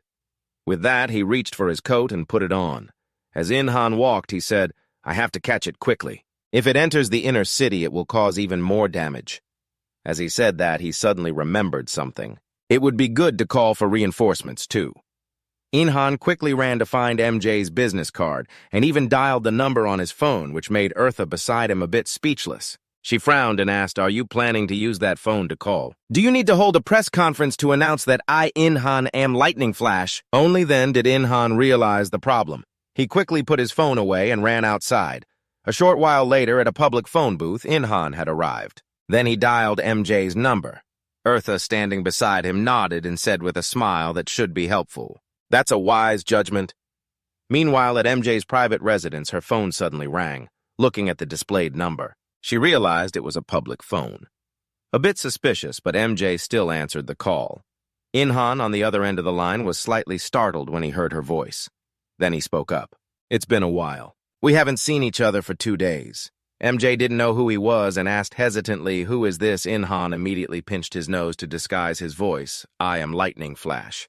MJ was instantly overjoyed to hear this. She exclaimed excitedly, "It's Lightning Flash. Hello, you contacted me pretty quickly." Inhan was dying of embarrassment. On her end, MJ noticed he didn't reply and spoke again with a teasing laugh. "You seem to be shy about the nickname Lightning Flash, huh?" Inhan didn't have time for small talk. He quickly said, "Anyway, you've seen the news on TV, right?" "That's not a dungeon." MJ was a bit stunned to hear that. Inhan hastily explained it's a monster and a powerful one with stealth abilities at that. MJ frowned slightly in silence before finally speaking. "I've got a rough idea. It's truly a very dangerous situation." Inhan told her a little more and then hung up. He couldn't help but marvel that girl named Kang MJ is really sharp. She said she would contact the military and the government to prepare for an emergency. Eartha also nodded in approval. She's really well connected. Inhan thought for a moment and then said, "Should I get prepared too?" He then ran to his workshop to prepare the bones and leopard hide he had obtained the other day. Inhan raised his eyebrows and said with a smile, "I'm pretty much done. Let's get to work." Eartha stood beside him and asked doubtfully, "What are you planning to do? The steel spear should be enough as a weapon. Just you wait." Inhan didn't answer, speaking mysteriously. This made Eartha dissatisfied. She grabbed his hair and pulled. "I asked what you are doing," Inhan said while working steaks. Eartha was confused. He said no more and started making steaks. It didn't take long to finish. Eartha asked again doubtfully, "What are these steaks for? Are you planning to make a necklace for a giant?" Inhan pouted and said, "Wrong. Go back to kindergarten and learn again." Hearing this, Eartha was so dissatisfied she wanted to curse, but her noble, angelic nature wouldn't allow it. So she quietly watched what Inhan was doing. Seeing him carving the bone, Eartha exclaimed in surprise, "Ah, I recognize that shape. Is it a spear?" "Wrong." Inhan pouted slightly and snorted coldly. Very quickly, he finished his weapon. Eartha saw it and was surprised it's not a spear but a harpoon. Inhan winked and said with a smile, "Exactly. This and a spear have different uses. You throw it at the prey and after it hits, you pull it back. People often use it to hunt whales." Inhan slowly explained this harpoon not only has the ability to pierce, but once it's embedded, it can't be pulled out. You can't use a normal rope. You must use a rope made from the hide of a giant leopard. After listening, Eartha asked doubtfully again, "You made it so fast, Inhan. Did you perhaps use mana to craft it? Otherwise, how could you make it so quickly?" Inhan sighed in resignation. He said if I could use mana, I wouldn't be wasting my time making these things. I'd probably just charge out and fight that black leopard. Just like that, he worked tirelessly and finished very quickly. Eartha observed from the side and couldn't help but say using the mother's bones and skin to catch her child. A vicious one. Inhan smiled nonchalantly. It'll be easier to get its attention, right? So now we'll use a mana stone to add an effect. Seeing this, Eartha immediately stopped him. "Wait, just for one weapon. You're using up all the materials. Don't you feel it's a waste?" "What's there to waste?" Inhan pouted slightly and said indifferently, "The only thing worth regretting is this life of mine." Eartha sighed helplessly. "That's Inhan for you." Inhan paid no mind and got back to work. He added effects to his spears and harpoons. Even the rope was imbued with an effect. Before long, Inhan was finished. Eartha couldn't believe it and exclaimed, shortening the skill enchantment time, "Attaching a mana stone isn't that simple, you know? Don't get ahead of yourself." Inhan ignored her and said with a happy smile, "There are also alpha and beta options." Eartha pouted and retorted, "Skills don't always have options, you know." The harpoon Inhan created was of the unique grade with an attack power of over 1,000 and a 20% increase in damage rate. Inhan was extremely happy about this. It even had the highest option. He joked aloud that Akashi record name is pretty good. "The options are very generous. 2 times better than I expected." Eartha didn't know what to say. This was just too much of a cheat. Seeing her expression, Inhan asked doubtfully what's wrong. Eartha didn't answer, so he went back to work.